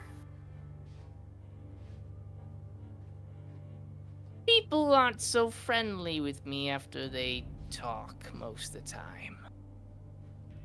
I'm sorry to hear that. I'm not. I usually get something worthwhile out of it. As the five of you, the rest of you, continue to make your way till eventually you see Bonelia in this stasis pose. Almost like it looks like she was about to take a step, and you see the same looking woman in front of this house. What is passive perception again? Mine's only 10, but I'm specifically sneaking around her, so. Mm-hmm. Mabel, what's yours again? Passive what, sorry? Passive perception. I believe that is also... Bonelia, what's your passive perception as well? 18. Okay, Sana. 19. 22. Okay, and Michaelis. Passive perception is 17. Okay, as you're all making your way into the woods, you are seeing the trees and the sides of this canyon that you're kind of entering is littered with ravens. There are dozens and dozens and dozens. And more seem to kind of flock by as you continue to make your way through the woods. Lascivious, you kind of trip a couple up as you're sneaking through, but they don't really pay you too much mind. Even if I don't make any sound? You're walking through and kind of shifting through these grasses. They're like hiding in like small I guess bushes so, and yeah. little areas. They don't bring any attention to you, but Mhm. you're shifting some as you go. Cool. You all spot the woman as we...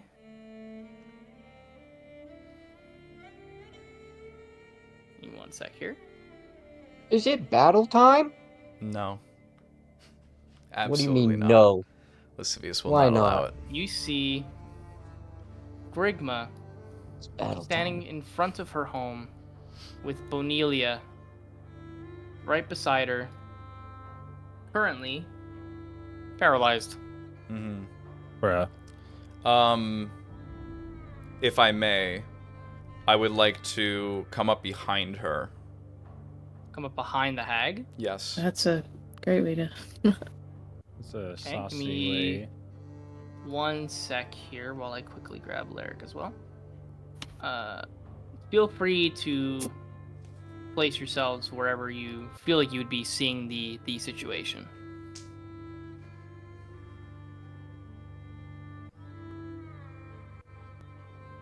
Lyric is just kind of off to the side here.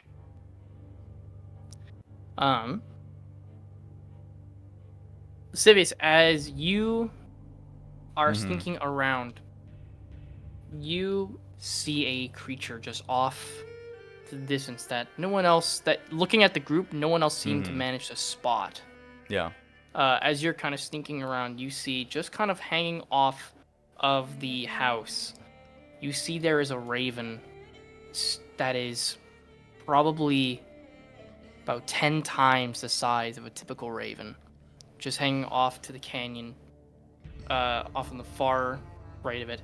And you see its eyes are locked on you as you are coming around. You see Grigma, the hag hasn't really noticed you, but you see this raven has its eyes are locked on you.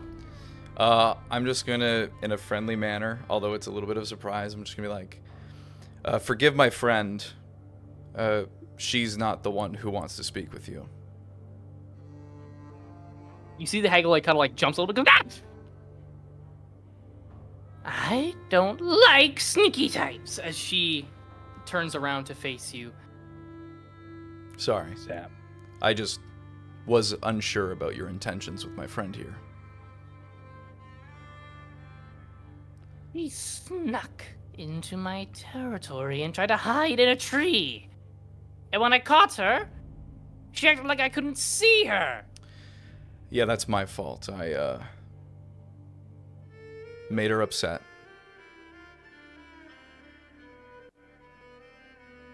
I apologize.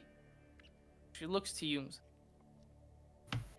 "You wanted to speak." Yes. Privately, in fact. You see she looks around. I'm afraid private is not an option. We will speak here.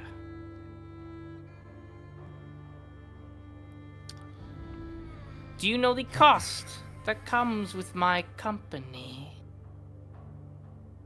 From what I understand, it is something of a great importance or value to myself. I shall deem the worth. Lascivious really doesn't want this to be a public conversation, but if she's not budging, Could you at least let go of me so I could cover my ears? You see she like looks at you and goes, "Silence!"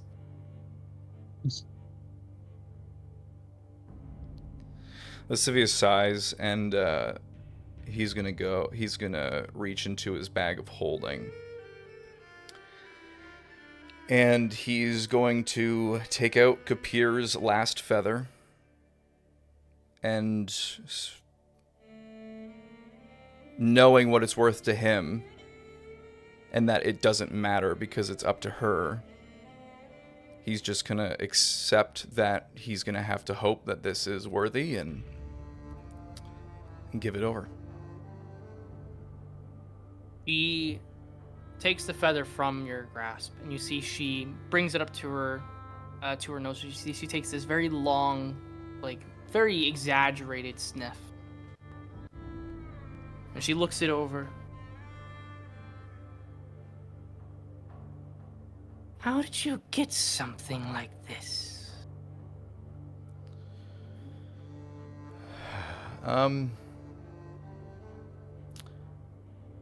Out of courtesy and respect, I will admit that this is my father's. You see she looks to it. One question you may ask.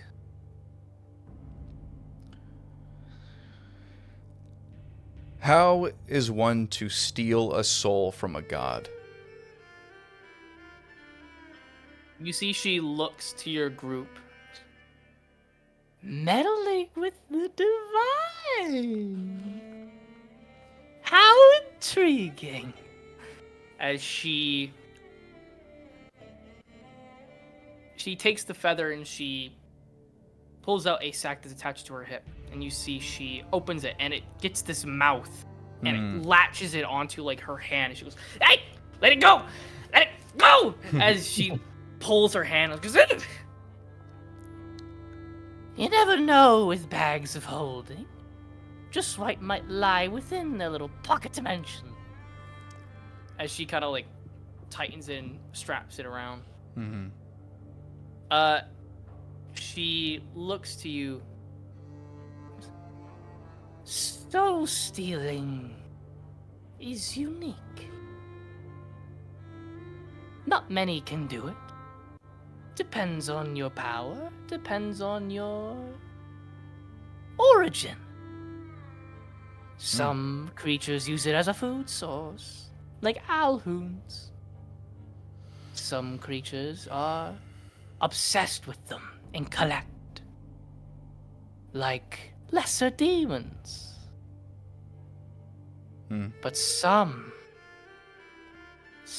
use them as a power source, like deity. If one were to still have a soul in their possession, it could be held one of two ways. Either physically, to be used as a battery of sorts, or they are absorbed within the person, waiting to be used as fuel. Stealing it depends on how it's being kept. If it's physically kept, you could just steal it. Sneaking into somebody's house, grabbing it from their closet, where all souls are kept, of course. If I may, the nature in which this soul was taken was through contract and willful giving.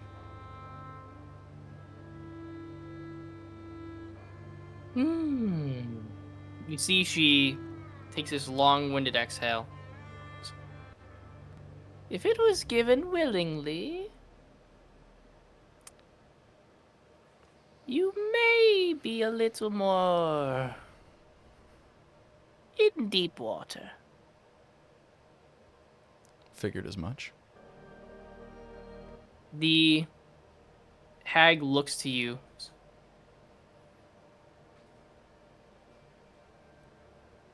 Which deity has it? Lulth, the goddess of spider and lies. I thought she was banished. No, she is currently wreaking havoc on Orlais. I need to send my ravens out to gather more information, it seems.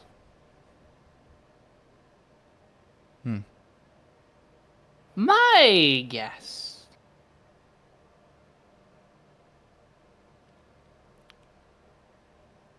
is that she's currently holding on to it. I know of her banishment. I know of her illness.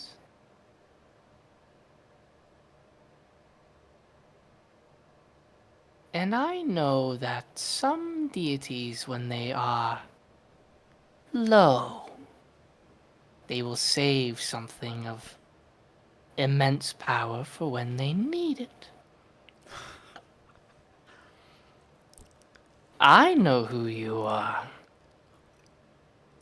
Lascivious.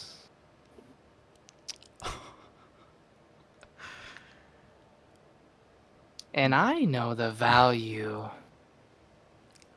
of someone like yours. You see her Damn. smile becomes this more of this evil kind of grin. Cool. And now that I know where it is, maybe a lonely little hag can go up in the world. As I need everybody to roll initiative, please. Yep. What a lying fucking cheat. I don't know if you saw me, but Michaela just drew out a sword with preemptive. I don't know if that does anything. I didn't see the motion, but I would Yeah. assume I mean- that given the whistle and knowing that Bonelia was kind of off, that some of you would have drawn weaponry. So All right. that's perfectly fine. Just flipping through my book. Can I say that I cast Mage? Well, no. I was fully expecting to not I try thought you and already fight did. somebody. No, I never did. On the way when we're running? No, I was never. I went stealthy because I was trying to stealthy. get around her, and I was not anticipating fighting her because Lascivious was. Of course, Walker didn't let me do a persuasion check.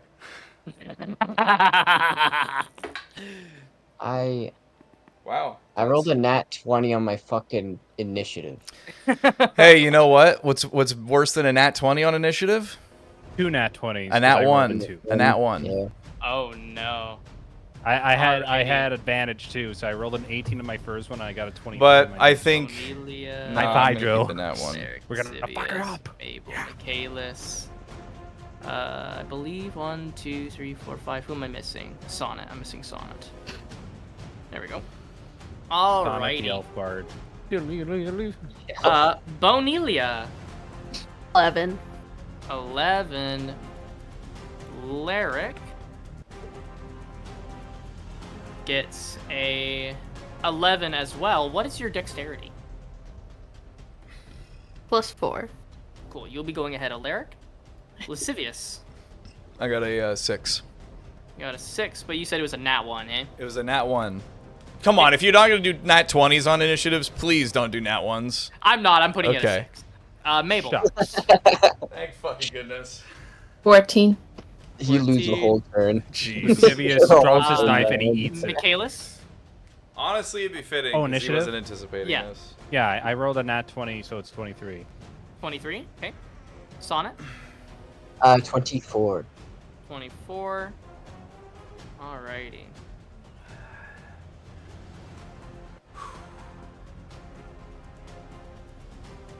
I gotta turn this fucking thing down. It's really loud in my ears. There we go.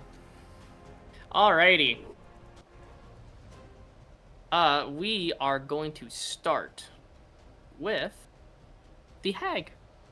Fuck. Bro. Lovely. All for naught. I should say as well. Currently, Grigma is concentrating on the old person. Gotcha. She is going to do a toxic no. She is going to go and make come over here. Fireball. She's gonna make one attack at Lascivious Okay. Right. with her claw. Cocked. That will be a 16 to hit. 16 just hits. I'm gonna use a reaction, and my dagger is gonna shoot. Let my the dagger of reaction is just gonna shoot out, and I'm gonna get. She's within 5 still feet have of to- a. She's Still have to roll to hit. still have to roll to hit, but she's within 5 feet of a ally, so she's gonna take sneak attack damage if it hits. Meanwhile, True. you take some damage yourself. Yeah. Okay. So that will be 6 slashing, Okay. and you don't have resistance to anything, do you? Just Other fire. than fire? Just fire? Okay.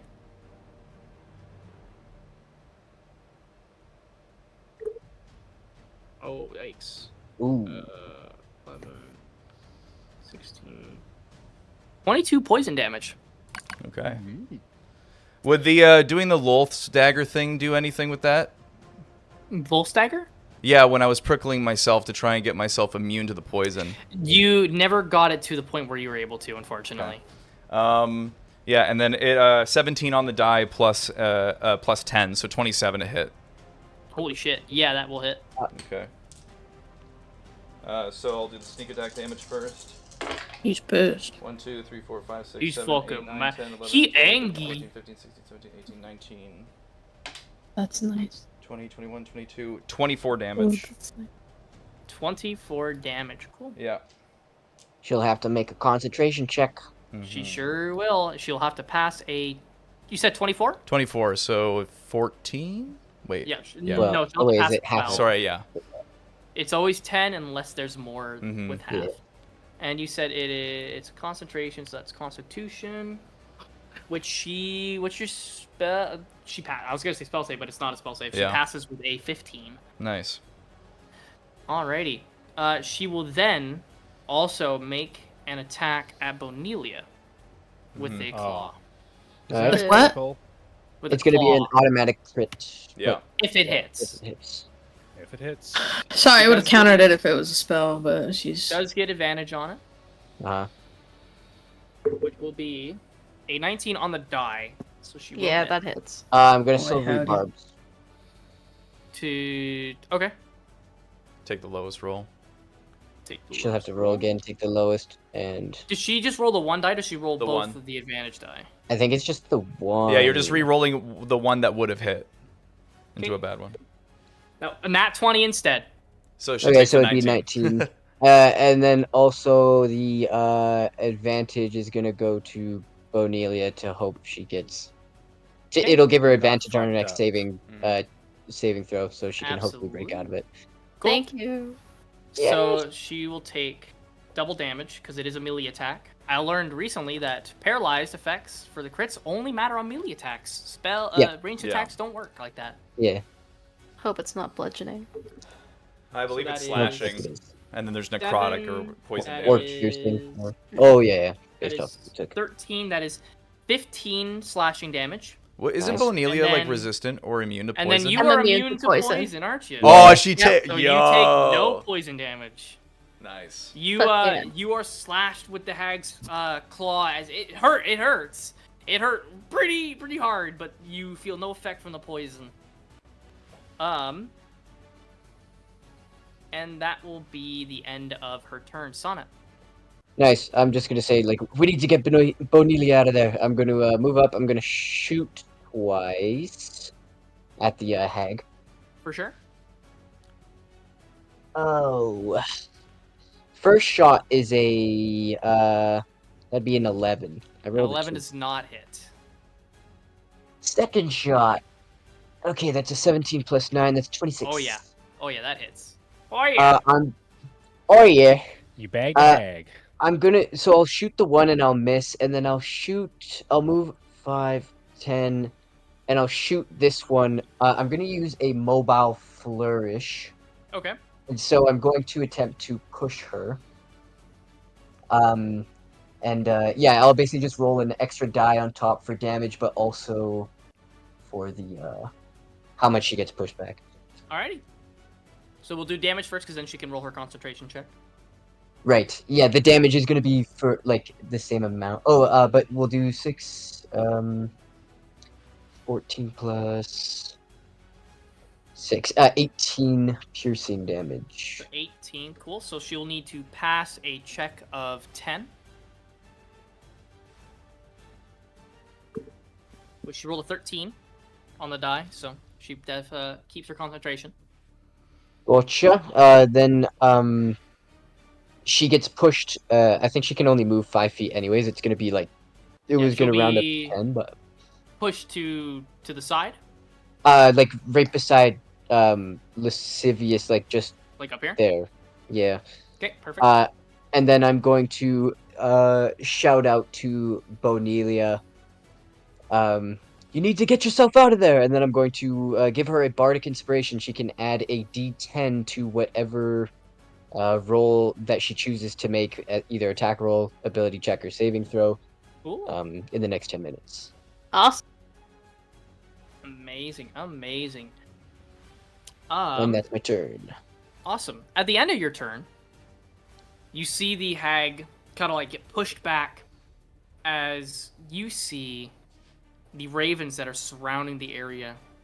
A few of them begin to flap and caw as you hear aggressive sounds as a bunch begin to fly towards you guys. Yeah. If you'll give me 1 second. Oh, yeah. Bring on the Having- ravens. They're gonna poop on us. Time for me to sit down. Oh, Oh, no. My car.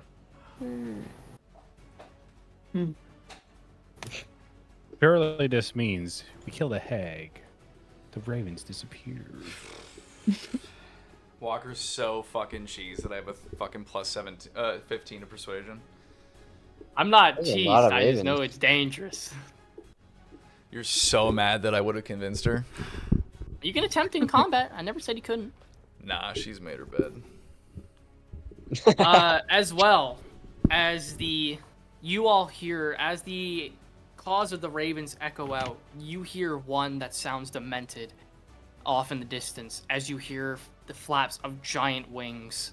As Lascivious, you see that raven that was perched up on the canyon has begun to enter the air and begin to glide down towards you. A big bird is coming. If you allow me to exclaim that to everybody, you can. Big bird. Well, she's not nice, so there's a giant fucking bird coming. Michaelis, you are up next. All right, groovy. Hey guys, this is an outward opinion. Do you think the hag has high wisdom? My motherly instincts say yes. Womanly intuition. What does your male intuition say, Michaelis? I would like to try to use intimidating presence once I get up to them, so that she becomes frightened. Ooh, intimidating presence? Michaelis using an ability that isn't rage? Well, yeah. Because my thing is, like, can I do both? No, you can't do bonus actions in one turn. Well, because it's an action to do. So you can use your action to attempt to do it. And then I use a bonus action to rage. Yeah. Yes, you sure can. You just won't be able to do any attacks. Yes, but I'm willing to try this because I haven't done this. Sure. So, for sure, yeah. What does she need to do? You can frighten a creature they can see within 30 feet. If it can see and hear you, it makes succeed on a Wisdom saving throw of a DC 17 or higher, or be frightened until the end. 17? Yeah, that's actually pretty high. Wow. That's what I'm saying. It's like, because I don't know if the hag, because usually hags or witches, I always picture as having high wisdom. And you said wisdom? It's a wisdom saving throw. I Yeah. could fail her.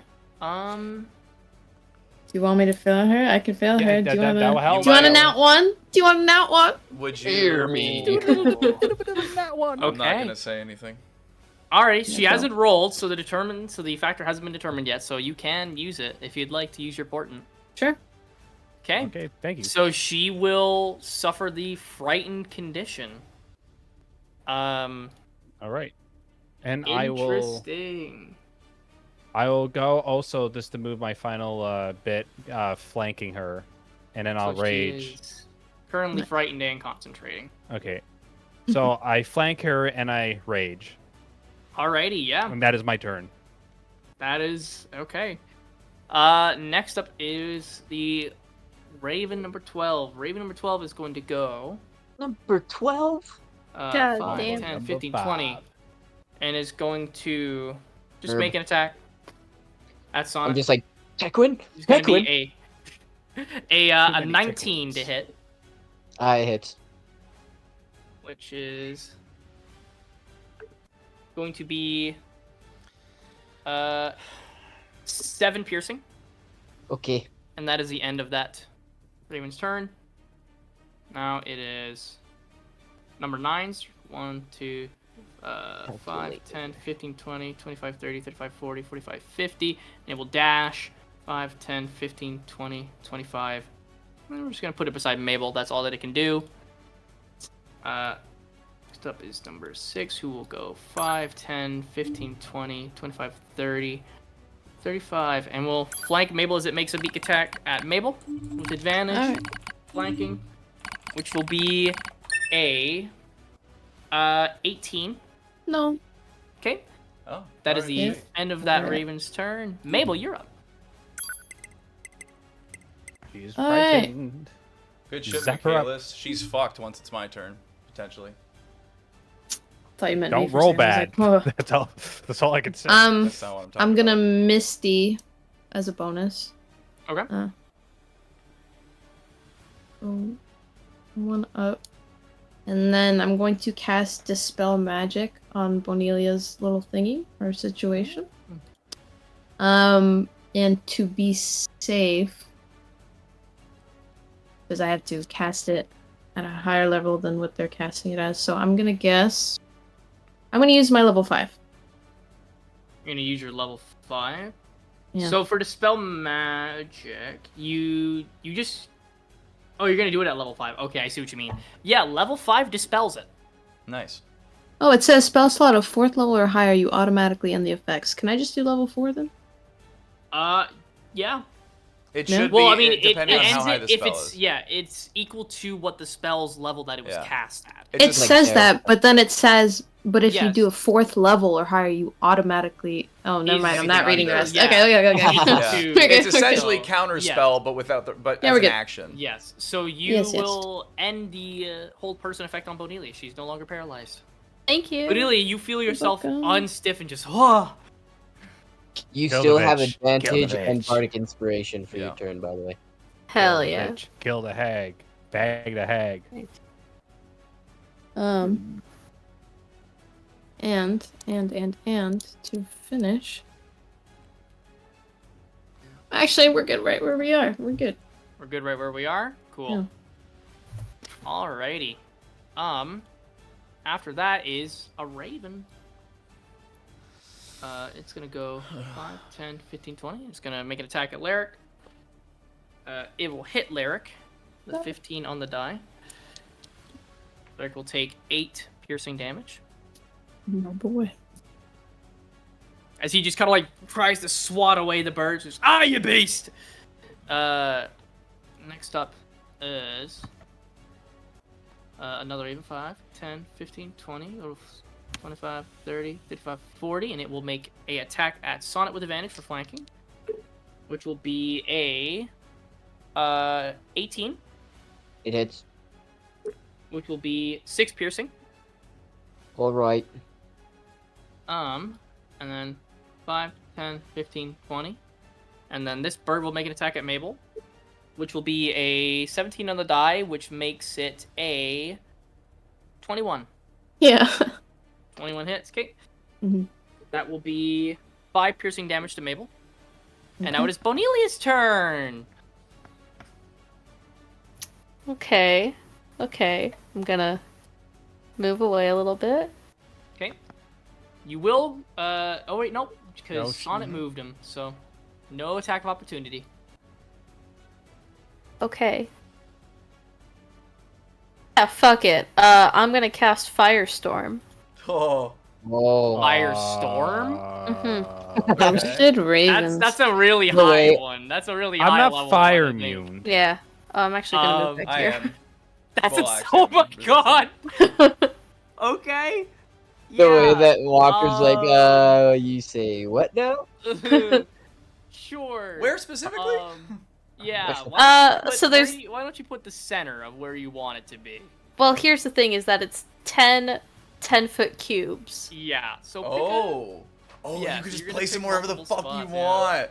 They have That's to be wild. adjacent to each other. Okay. Okay. So like, I do one here. and they're 10-foot cubes. Yeah. Oh, that's a cone. Can you have it encompassing the hag and Lascivious by chance if you have a cube. choice? I don't want to Well, take it the may damage hurt you still. guys. No. I'm It only may hurt resistant. you You're- guys. So Okay, 10 you're there. resistant. Okay. Yeah, I'm Uh, gonna still take one half here. of whatever the fucking crazy damage she's gonna do. Kayla's just wants you to Oh. take one for the team. Michaelis yeah. wants me to Sorry. die. No, I thought Okay. you were immune. My No, I wish. Here. I wonder if that'll come. Jesus. Oh, bad. Uh-oh. We'll take it. Yeah, we'll take it. A And miracle is how done. many is it? here. 10. Okay, that's 5. Wait. Can we? What? Move it Further up. up. Move it up. There you Move it up. go. Move it You up know, one. further. Move it up. Like, you Yeah. want it there? Yeah, well. Okay. Yeah. Yeah. There we go. Sonnet's surrounded by a vacuum of heat. Yeah, we'll Sonnet's do getting a one here flashback to the school, one and he's like, here. no! As Sonnet just goes. The fire's raining down. 1, 2, 3, 4, Great 5, 6, balls of 7. So you got fire. 3 more. With Okay. ungodly precision, a firestorm Yup. appears. That's what I'm reading. Cool. Here. And here. Okay.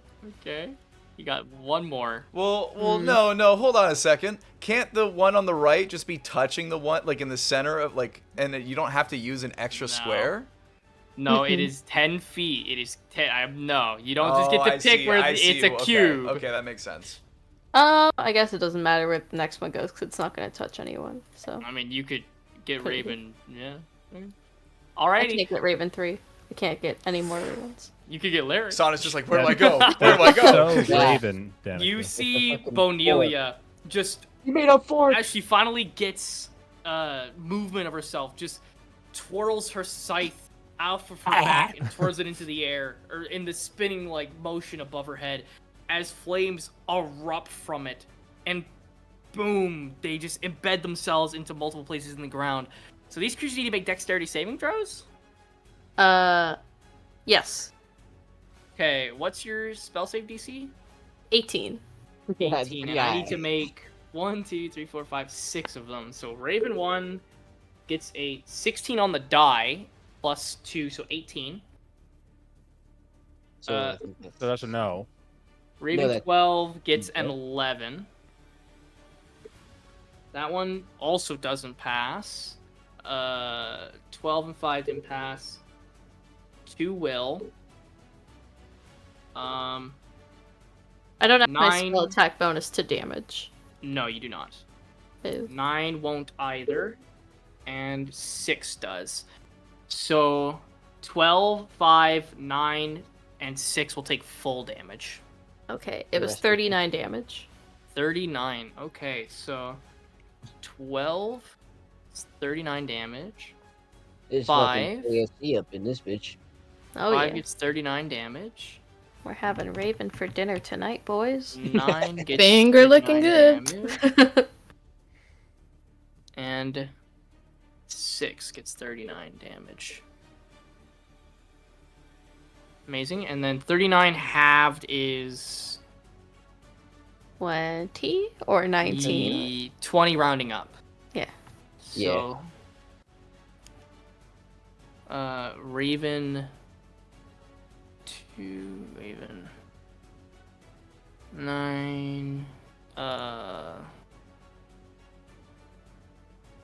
okay, and then Raven 1 just takes that. Alrighty.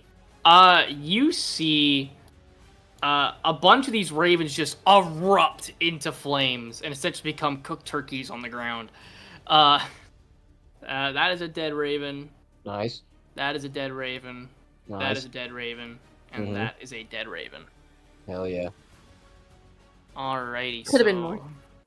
Could have been a full It's your first Thanksgiving time using dinner. the spell, you know, it's pretty good. It's pretty good. Yeah, thank you. You didn't kill Pretty- me, so I'm happy about Pretty fucking good. fine. Pretty fucking good. Like Finger a third of them, licking it's good. fine. Hell yeah. Raven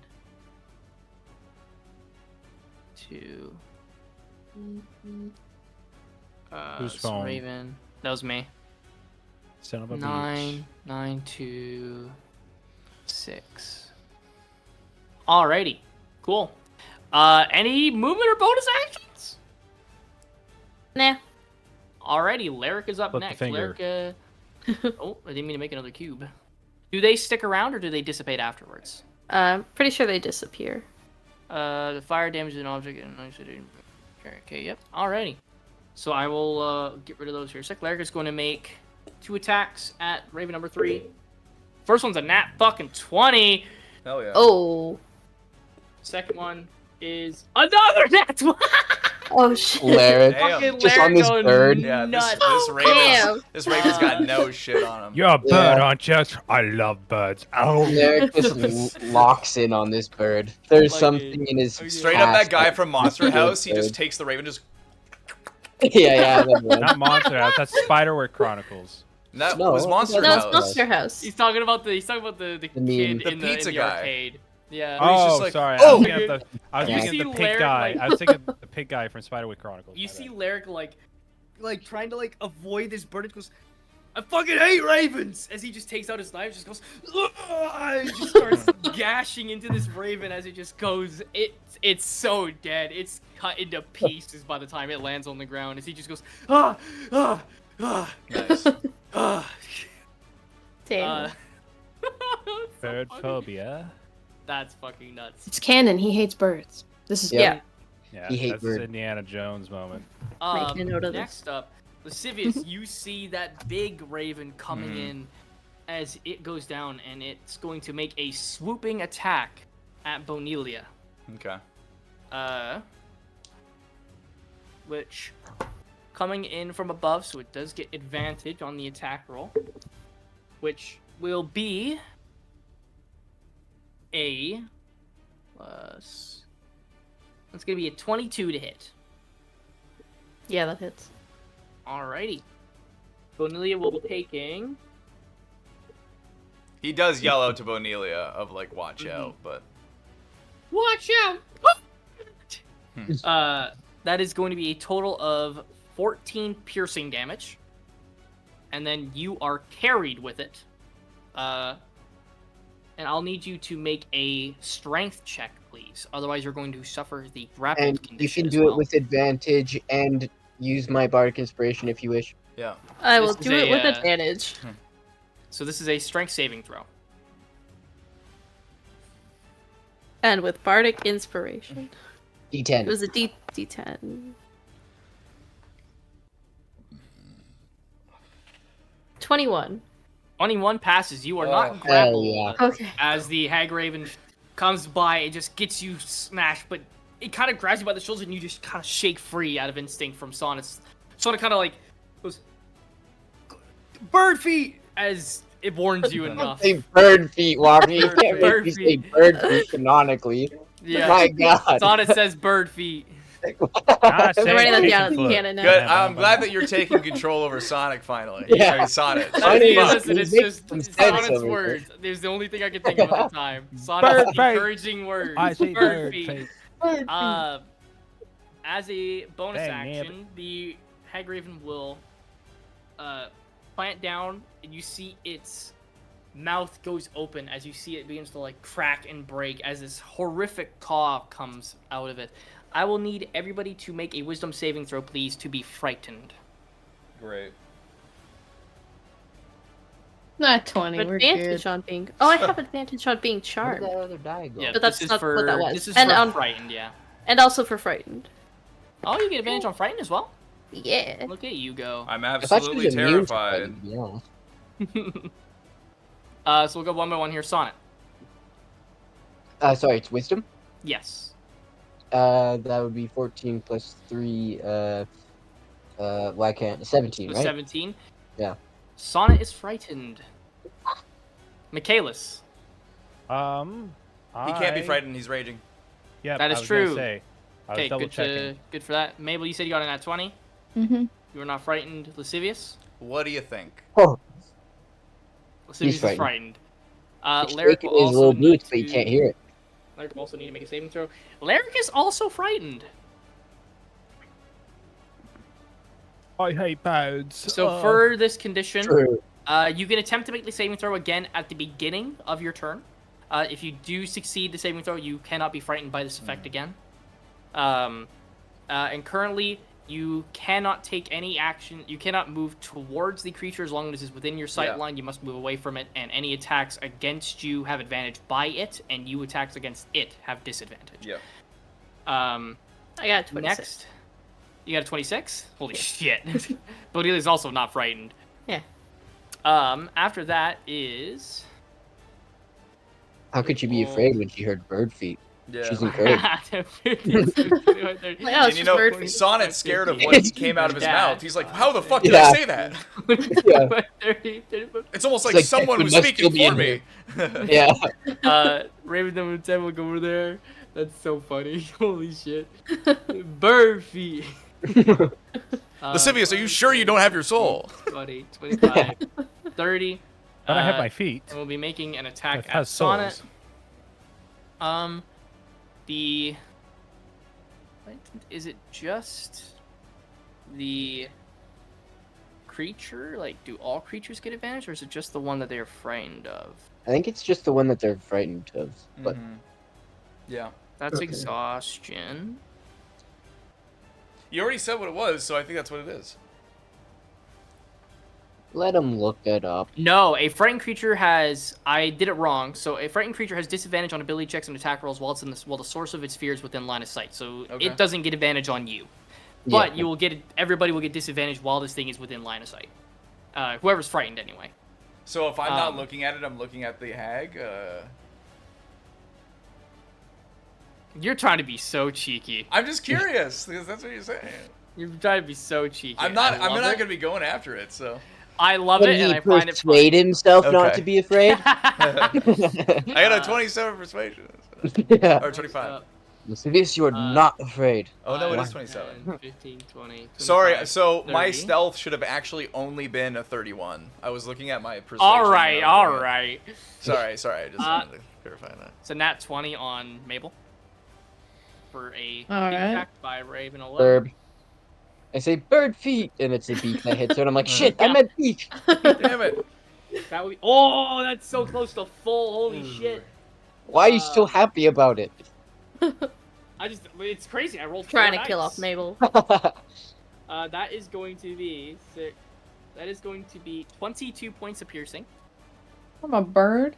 from a Yeah. bird. It's a bird. Damn. Bird. Next up is Fuck that numero 8, bird. who 5, 10, 15, 20, 25, 30, 35, 40, 45, and will be attacking Lyric, who gets a 16 on the die, which is going to hit Lyric.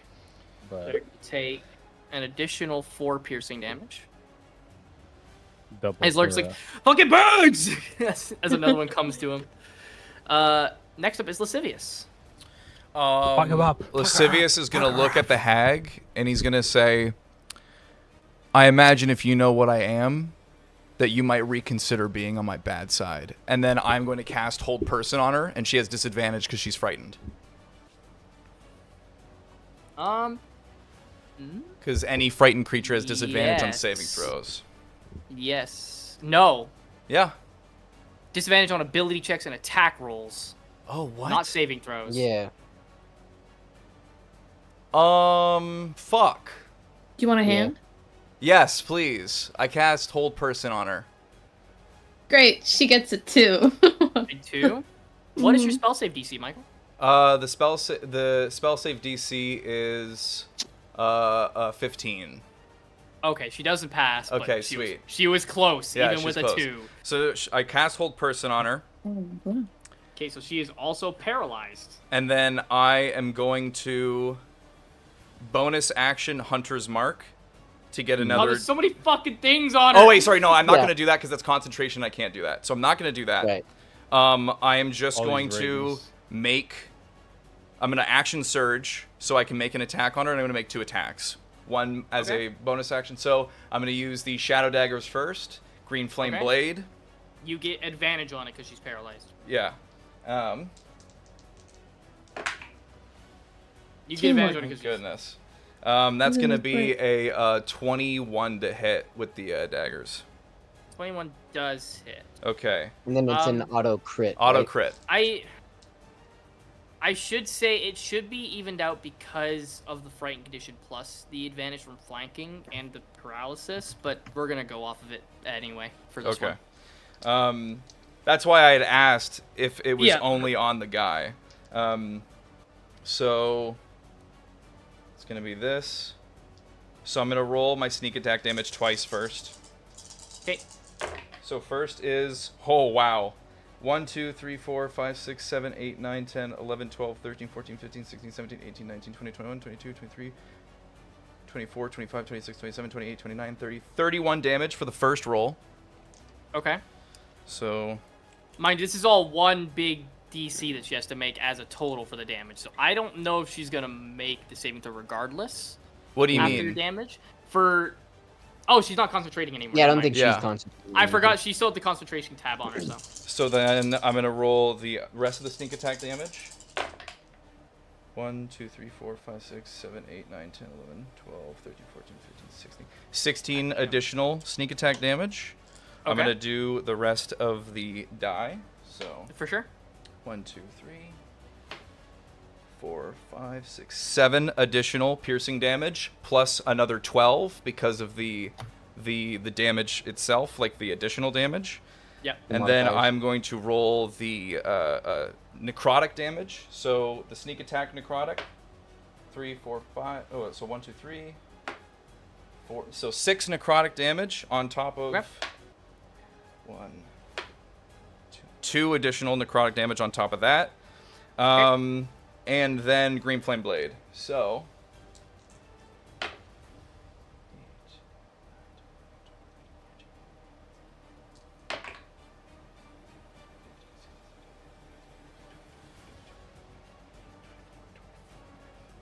25 additional fire damage.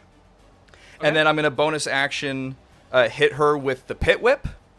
And she's going to roll a Constitution saving throw, DC 14. When I roll the hit first, actually. Do I still get advantage, or am I going to roll at flat? It's going to be flat. Okay. That's going to be an 19 on the die, or 19 to hit. 19 does hit, yes. Okay, so she needs to make a Constitution saving throw, DC 14. I rolled it before you even attacked because I figured you were going to hit. It was an unnatural 20, so. Unnatural 20, so she saves. She doesn't take 3 additional damage, but she is going to take 2d6 plus 12. 3,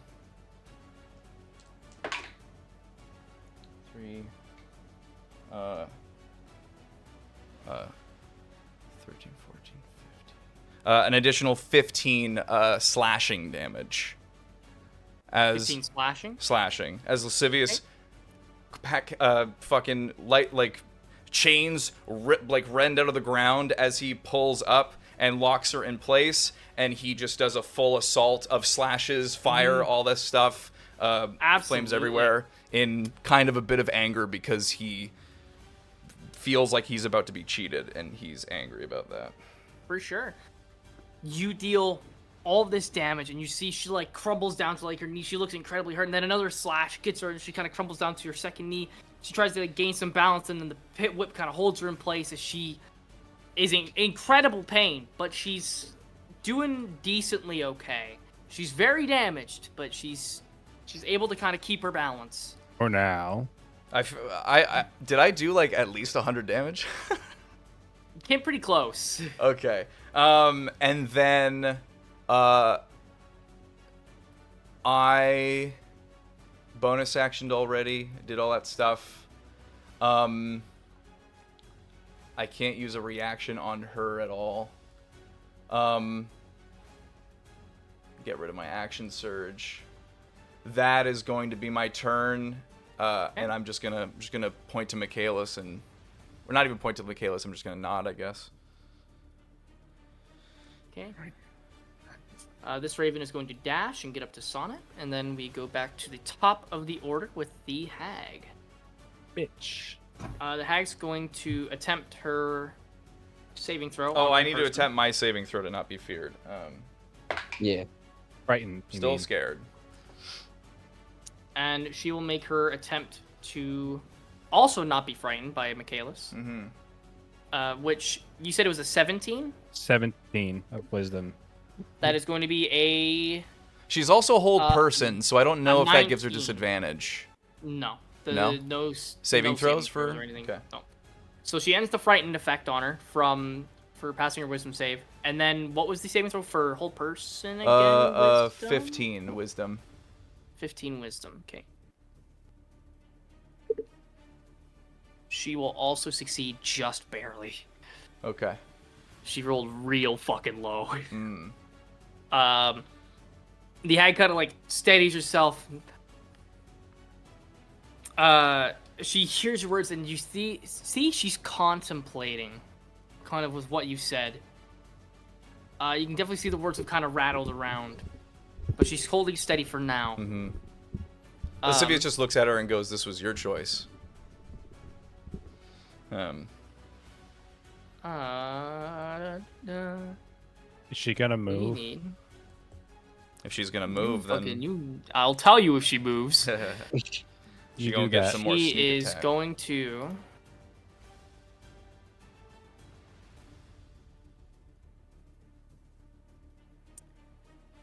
She sees you do this so much damage to her, Mhm. and she's see a little bit of fear in her out of the amount of like hurt that you just put onto her.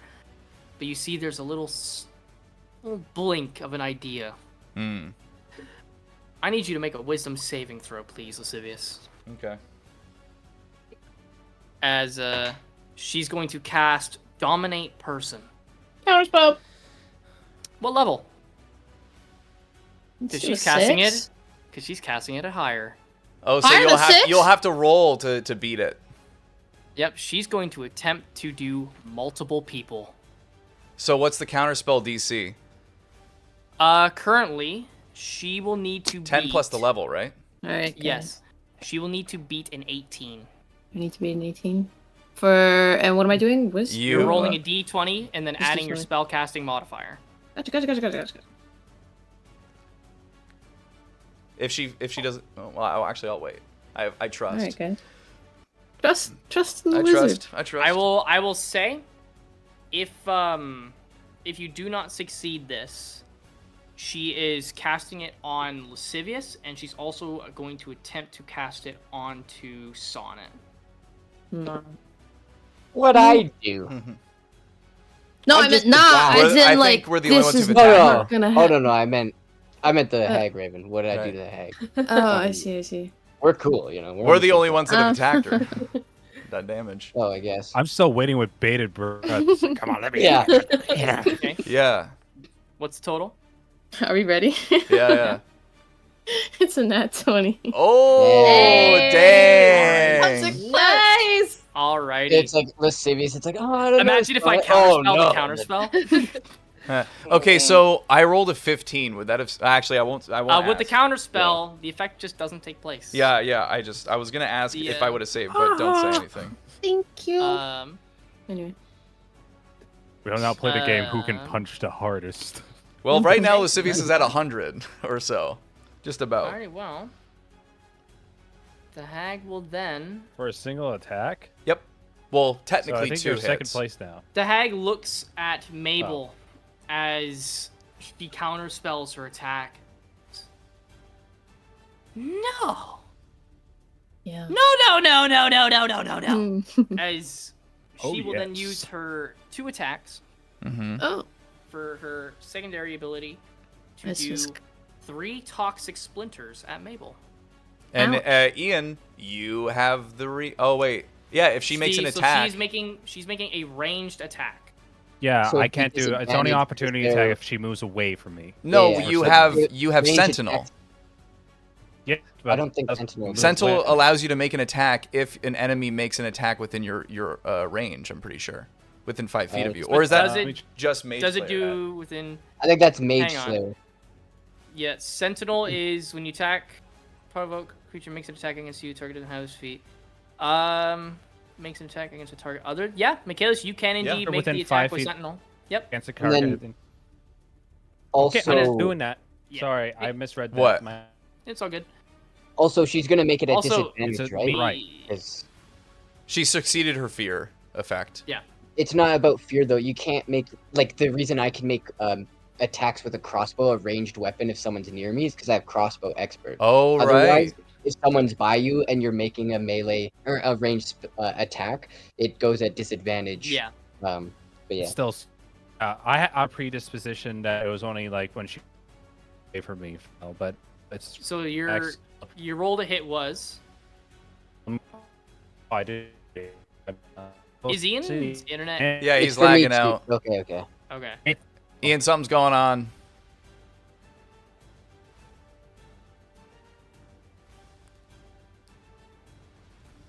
We wait with bated breath. He turned to Slender Man for a second there. He just had no face. Guys, hear me? Yeah, we can hear Yeah, you now. there we go. Oh, we can- Hello. Yeah. Yeah. That was Okay, really strange. uh, So your total hit was... No, I. Doesn't matter. You told the hit. Oh, sorry. I heard nothing for the last like 10 seconds. Okay. Yeah, Huh. you hit. Um, You can attack. So Okay. Does an 18 hit? An 18 just hits. okay. All right. Doesn't I stop her roll attack, damage. but you'll be dealing some damage. Oh yeah. Oh yeah. But because he's using Give a me reaction the to hit her, Honda. doesn't her movement go to 0? She's not moving. Yes. she's not moving. Yeah, just for Yeah, if but she now wants she to. can't Oh, move yeah. this in case she wants to. No, it's just if she was about to move, Yes. Okay. If she was about to, perhaps. but she's not. She can still move. That is 32 damage. 32 damage, and she needs to make a Wisdom saving throw for your ability with Bane's Buster. For me? Oh, right. Yeah. It's a. A DC 8 Wisdom saving throw plus the Constitution modifier.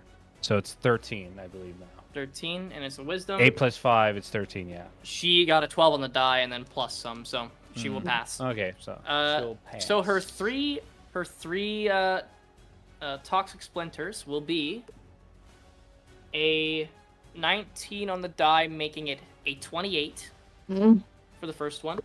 Yes. Second one's gonna be a 27 to hit, Okay. and last one is going to be a natural 20. Guess it hits. Yikes. Any silvery Alrighty. barbs up in here? Or, what's that? No, he doesn't care. He's got a new girl.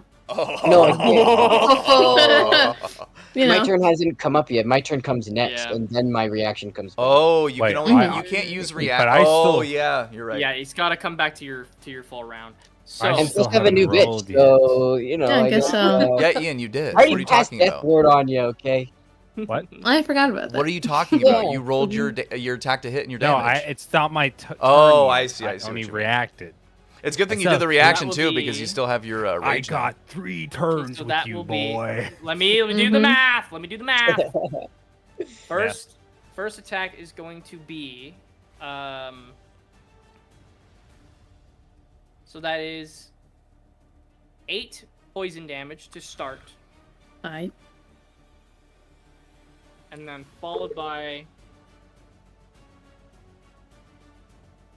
17 poison damage, and then I need a Constitution saving throw, please. Oh, what is my constitution? I'm so sorry. Oh, alright. That's a 5. A 5, you suffer the paralyzed condition. Okay. That's really Nice, bad. Second one, the second attack. Thankfully, they're ranged, so they don't become crits. Yep. Second one for damage wise is going to be 8 poison to start, followed by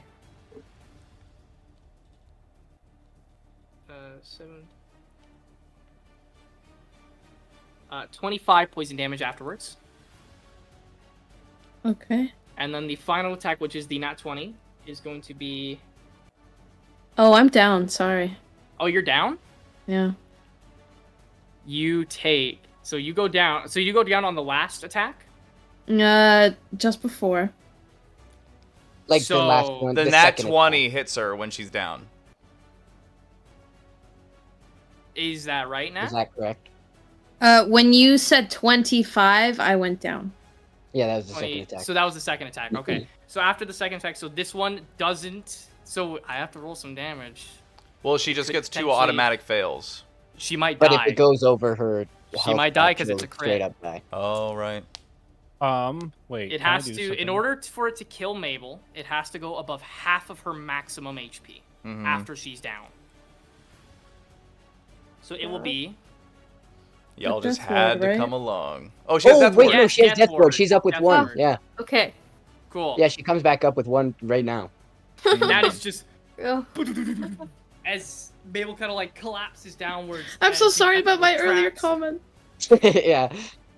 Mabel, you like catch your breath just as like you feel yourself saved from death as the more toxic spikes come at you. Yeah.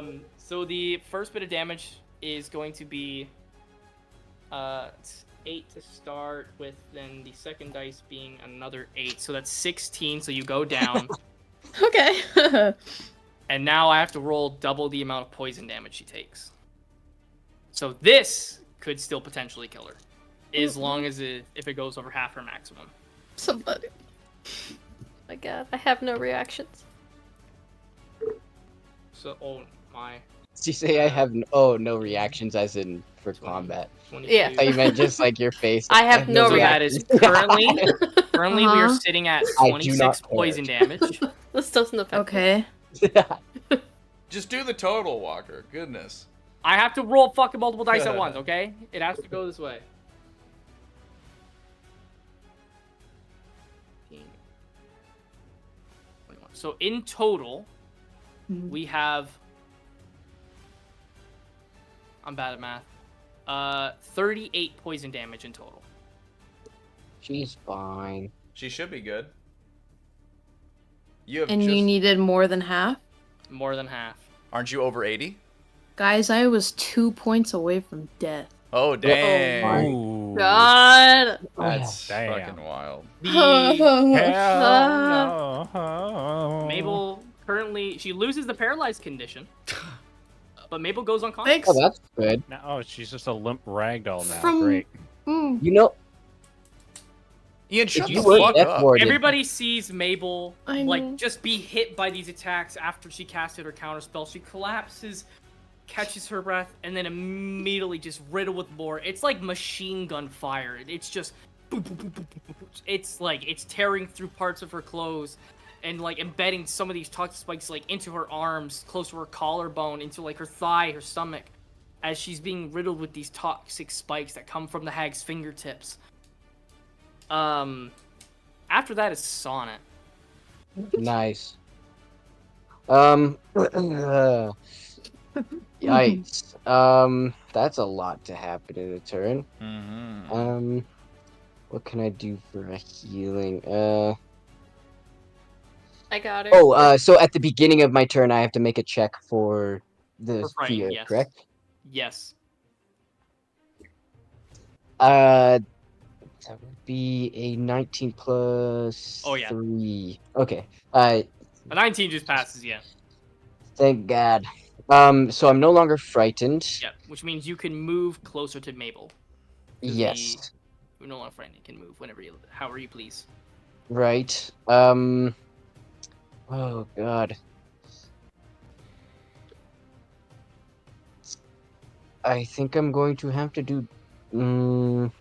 There's a bunch of fucking birds around her too. Mm-hmm. Okay. I'm going to turn my focus to what just happened. See that like the necklace of like the celestial necklace that I placed on her for Death Ward had like shattered off and she fell and pretty much fucking kicked the bucket. I'm going to then kind of just instinctually like my Rakdos right knife comes up and then just 5 feathers appear on all of the like 3 of the birds around her and the 2 that are in front of me. I'm gonna cast Steel Wind Strike, so it's gonna be 1 on each of those birds. Okay. Is it just a roll to hit, saving throw? Roll to hit. Okay. So it's a melee spell attack, so it won't suffer any of the disadvantage of a ranged attack. Awesome. And so that is my spell save or my spell attack bonus is what is it? Oh, it's a plus 11. That's a 24. No, yeah, 24. So 24 hits. I so believe that's- you have to do it for each one. It's gonna be for each one, unfortunately. Okay. Why don't you roll? Just do the 5 dice and we'll see now. Gotcha. So this one was for number. Like I'll do it from number 7 first. We'll do 4 next. Okay. That one is a. We'll save some time. Yeah. Above a 12 hits. Okay, yeah, that was a 19 on the die. We will now for 11. That is a 14 on the die. For 10, that is a 7 plus 11. So that's a 18. And then a I think the only Number way you 1. can miss is with a nat 1. 4. Oh yeah, I think you're right, probably. Yep. So that one is a 4 on the die. So that would Absolutely, be yeah. Alrighty, Okay. yeah. Roll damage for each raven. All right, it's gonna be 60-10 for each one. Where the fuck are my other D10? Did I physically give you guys the dice when I gave you Bardic? What am I doing? Okay. They are through the screen.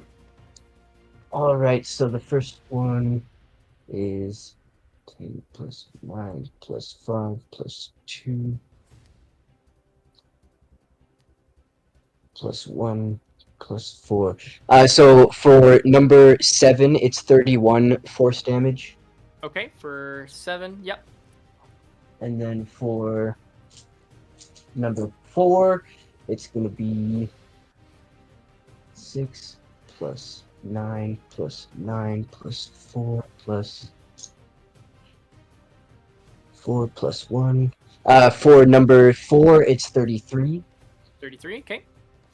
Number 11. Yeah, for number 11, it is 7 plus 1 plus 5 plus 3.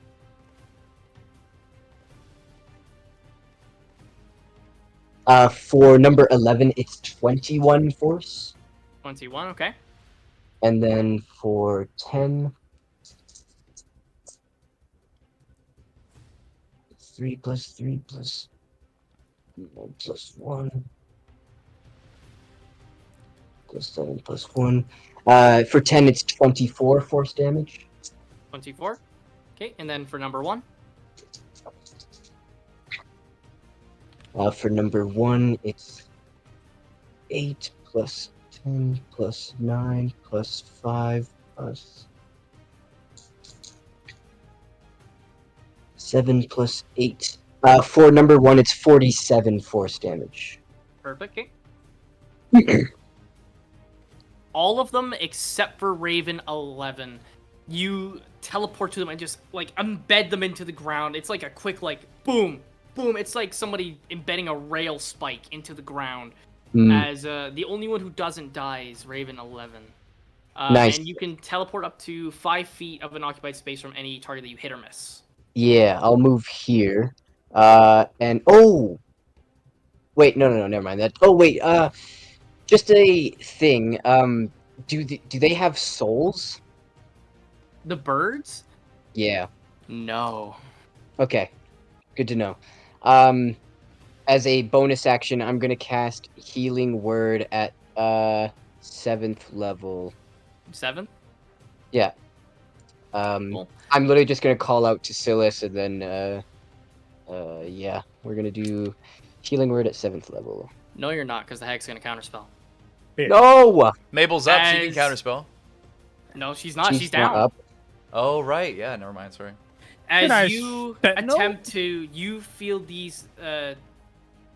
You attempt to use your words to heal some of the wounds of Mabel, and as you go to speak, you feel your mouth zipped shut as the hag looks at you and just goes, "Nah." Bit of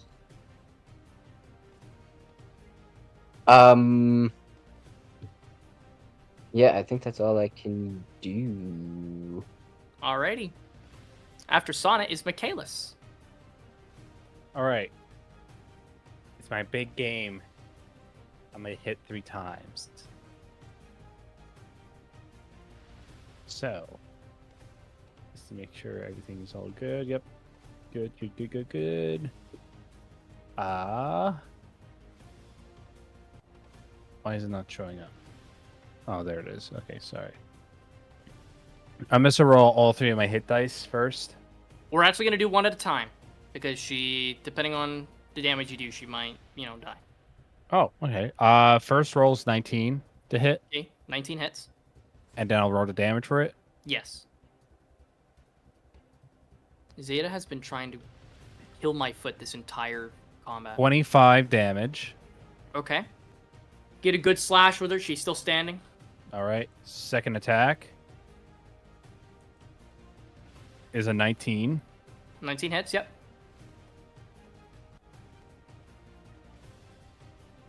32 damage. 32.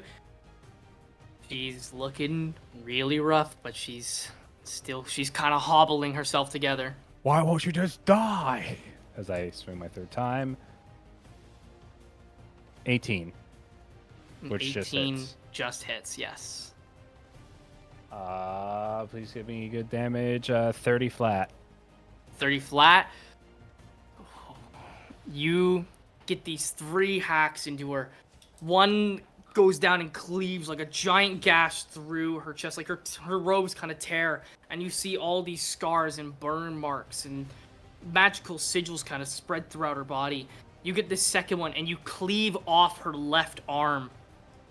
And going for the third one, you go for a attack going right to behead her, and you hit, but it's almost like some magical force has made it slide, just gracing her as her death ward pops. Mm-hmm. That makes her automatically go to a +1. To just Yeah, one health, she's yeah. Just go to one health. currently at 1 hit point. Can I cough in her general direction? I'm afraid not. You've used all your actions and bonus actions. Yeah, any movement you want to take. No. I'll just stay right there and just be like, what you gonna do, bitch? Perfect. At the end of your turn, you see Grigma look to the giant raven beside Bonelia. And you see this fear in her eyes as she's just barely avoided being completely beheaded. You see her mouth some words in a language that you're not sure you understand. Who here speaks Infernal? I do. Just you? Perfect. Apparently. You hear Grigma call out to the giant raven. You go, Grixkull, I need aid now! As the raven is going to attempt to go and swoop her out of this, off of the area. Will people get attacks of opportunity? Because, you know, That's a good point. She's being aided with the raven. I'm gonna say the two of you can do flat rolls because the raven is going to swoop her pretty quickly. But you guys are flanking, so I would say disadvantage, but because you're both currently flanking it, we'll say it's a flat roll for the both of you. yeah, I can roll my opportunity attack for Sentinel again. Can I say in Infernal in response, leave and I will hunt you down, stay and make this right, and perhaps I will spare your life. Do I get to attack the big rape? You do get to attack the raven, yes. That's a raven. Sorry. So I'm gonna ask, as you say that, Lascivious, you have a choice to make an attack or not. On the bird? On the hag. hag. You have a choice to make on if you want to attack the hag or not. You speak the words. She's heard them. Mm-hmm. No, I told her what I'm gonna do. If she runs, I'm gonna hunt her down. And she knows what I am. So I'm not gonna make an attack on her. But do you? You're not okay. going to? Okay. To the bird or the Michaelis, hag? to the hag. Michaelis, I will ask you as well, because it might affect the outcome. I sheathed my Lascivious. stuff. You see Lascivious not attack. Or not go to attack. You can strike non-lethally with melee. But it's still kind of. You just knock her out. She's still while going to she's be going. picked up by the. He's by the gonna raven. ruin the outcome. No, but if he it's attacks. Sentinel. Because wait, She's gonna She's die. being picked up. that's Bonk. the bird. You're not attacking the bird. You're attacking her. So Yeah. basically, The you raven see will not him. be imposing an attack upon the. You will not be getting an Right. attack of opportunity upon the raven. You're getting an attack of opportunity upon the hag. So make the You see choice for Lascivious. Lascivious or don't. Yeah. Now, did you speak that in I Infernal? spoke it in Yes. Infernal. But you do see him sheath his weaponry. True. Do I have enough time to say it's like, what are you doing? Do I have enough time to even? Lascivious just looks at Michaelis and goes, "Trust me."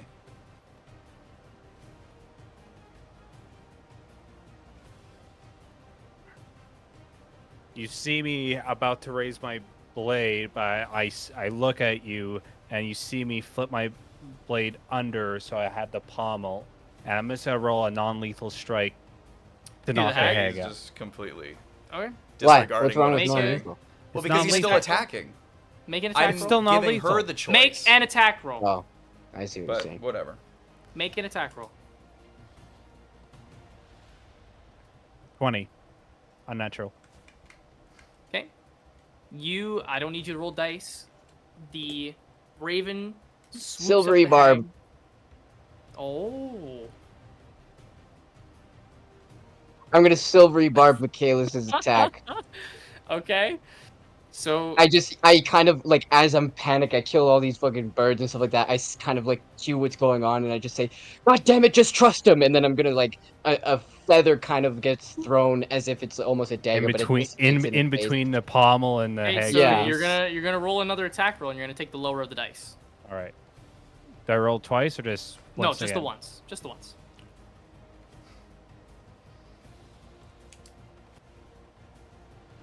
Is that 20? No, it's an 18. An 18? An 18 does still just hit, even with the lower. You go with the pommel. The raven gets its claws onto the hag. Bonilla, your your attack roll for the raven was which? 11. 11? Okay, 11. Where is it? 11 does not hit, unfortunately. The raven grabs the hag by the shoulders and begins to lift her up. As you hit the hag with the pommel and you see the hag go completely unconscious, the raven has a hold of the hag and continues to lift her away. Sure, don't listen to me. That's fine. The hag is carried away. However, with the strike, you see something fall off the hag as she's picked up. You see a small little bag drop from her waist and land on the ground. As she's continued to be picked away.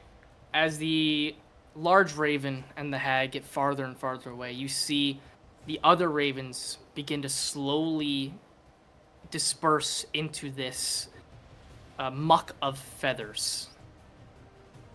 As the...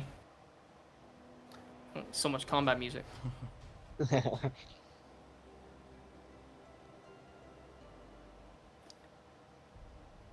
As the hag is carried away and combat ends. The bag drops to the ground as the large raven carries the hag away and out of sight. Really quickly, I would like for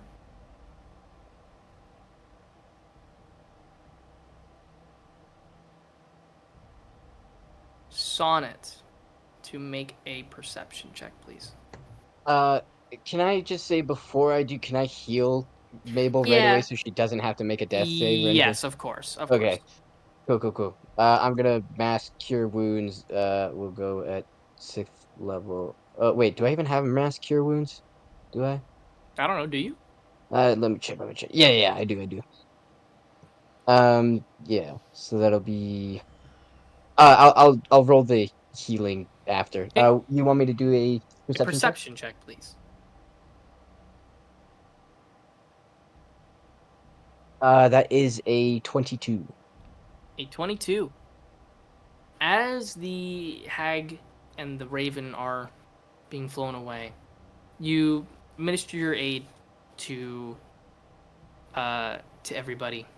And as you watch the hag and the raven fly away and just out of view, you catch a glimpse of something small in the tree line up on the top canyon ridge. Mhm. Probably about maybe a foot in length. Not exactly very long, pretty small. Could probably fit in your hand. It's a little hard to make out exactly, but you see a small dragon-like creature along the ridge. That little bastard. You see, as the commotion happens, you see it begin to scurry off of a tree and further into the upper ridge area. And then you finish administering your healing magic to Mabel. Mabel, you kind of come out of your unconsciousness. Your eyes kind of just barely opening, being super blurry, as you see Sonnet kind of standing over you, administering, using his magic towards you. She gets 20 healing. You see Laird just kind of swiping at what's left of the raven kind of around him, as he kind of like crouches and catches his breath, or attempts to. The night fully creeping in, the darkness fully etching over the hag's former abode.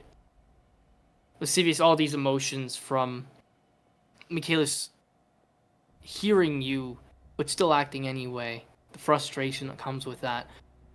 Bonelia, the emotions you might be feeling from the argument that you had heard earlier with Sonnet's words and the timing of the dragons passing with Ashanta as well, everything kind of becoming this overwhelming storm at once. Mabel coming back from unconsciousness as you are bleeding incredibly heavily still. Even with Sonnet's healing magic, you're incredibly wounded. Michaelis, you hitting the hag to knock her up, but still seeing the raven pick her up and carry her away. You all have this moment to take a breath as these emotions kind of sweep over you. And that's where we're going to end today's session.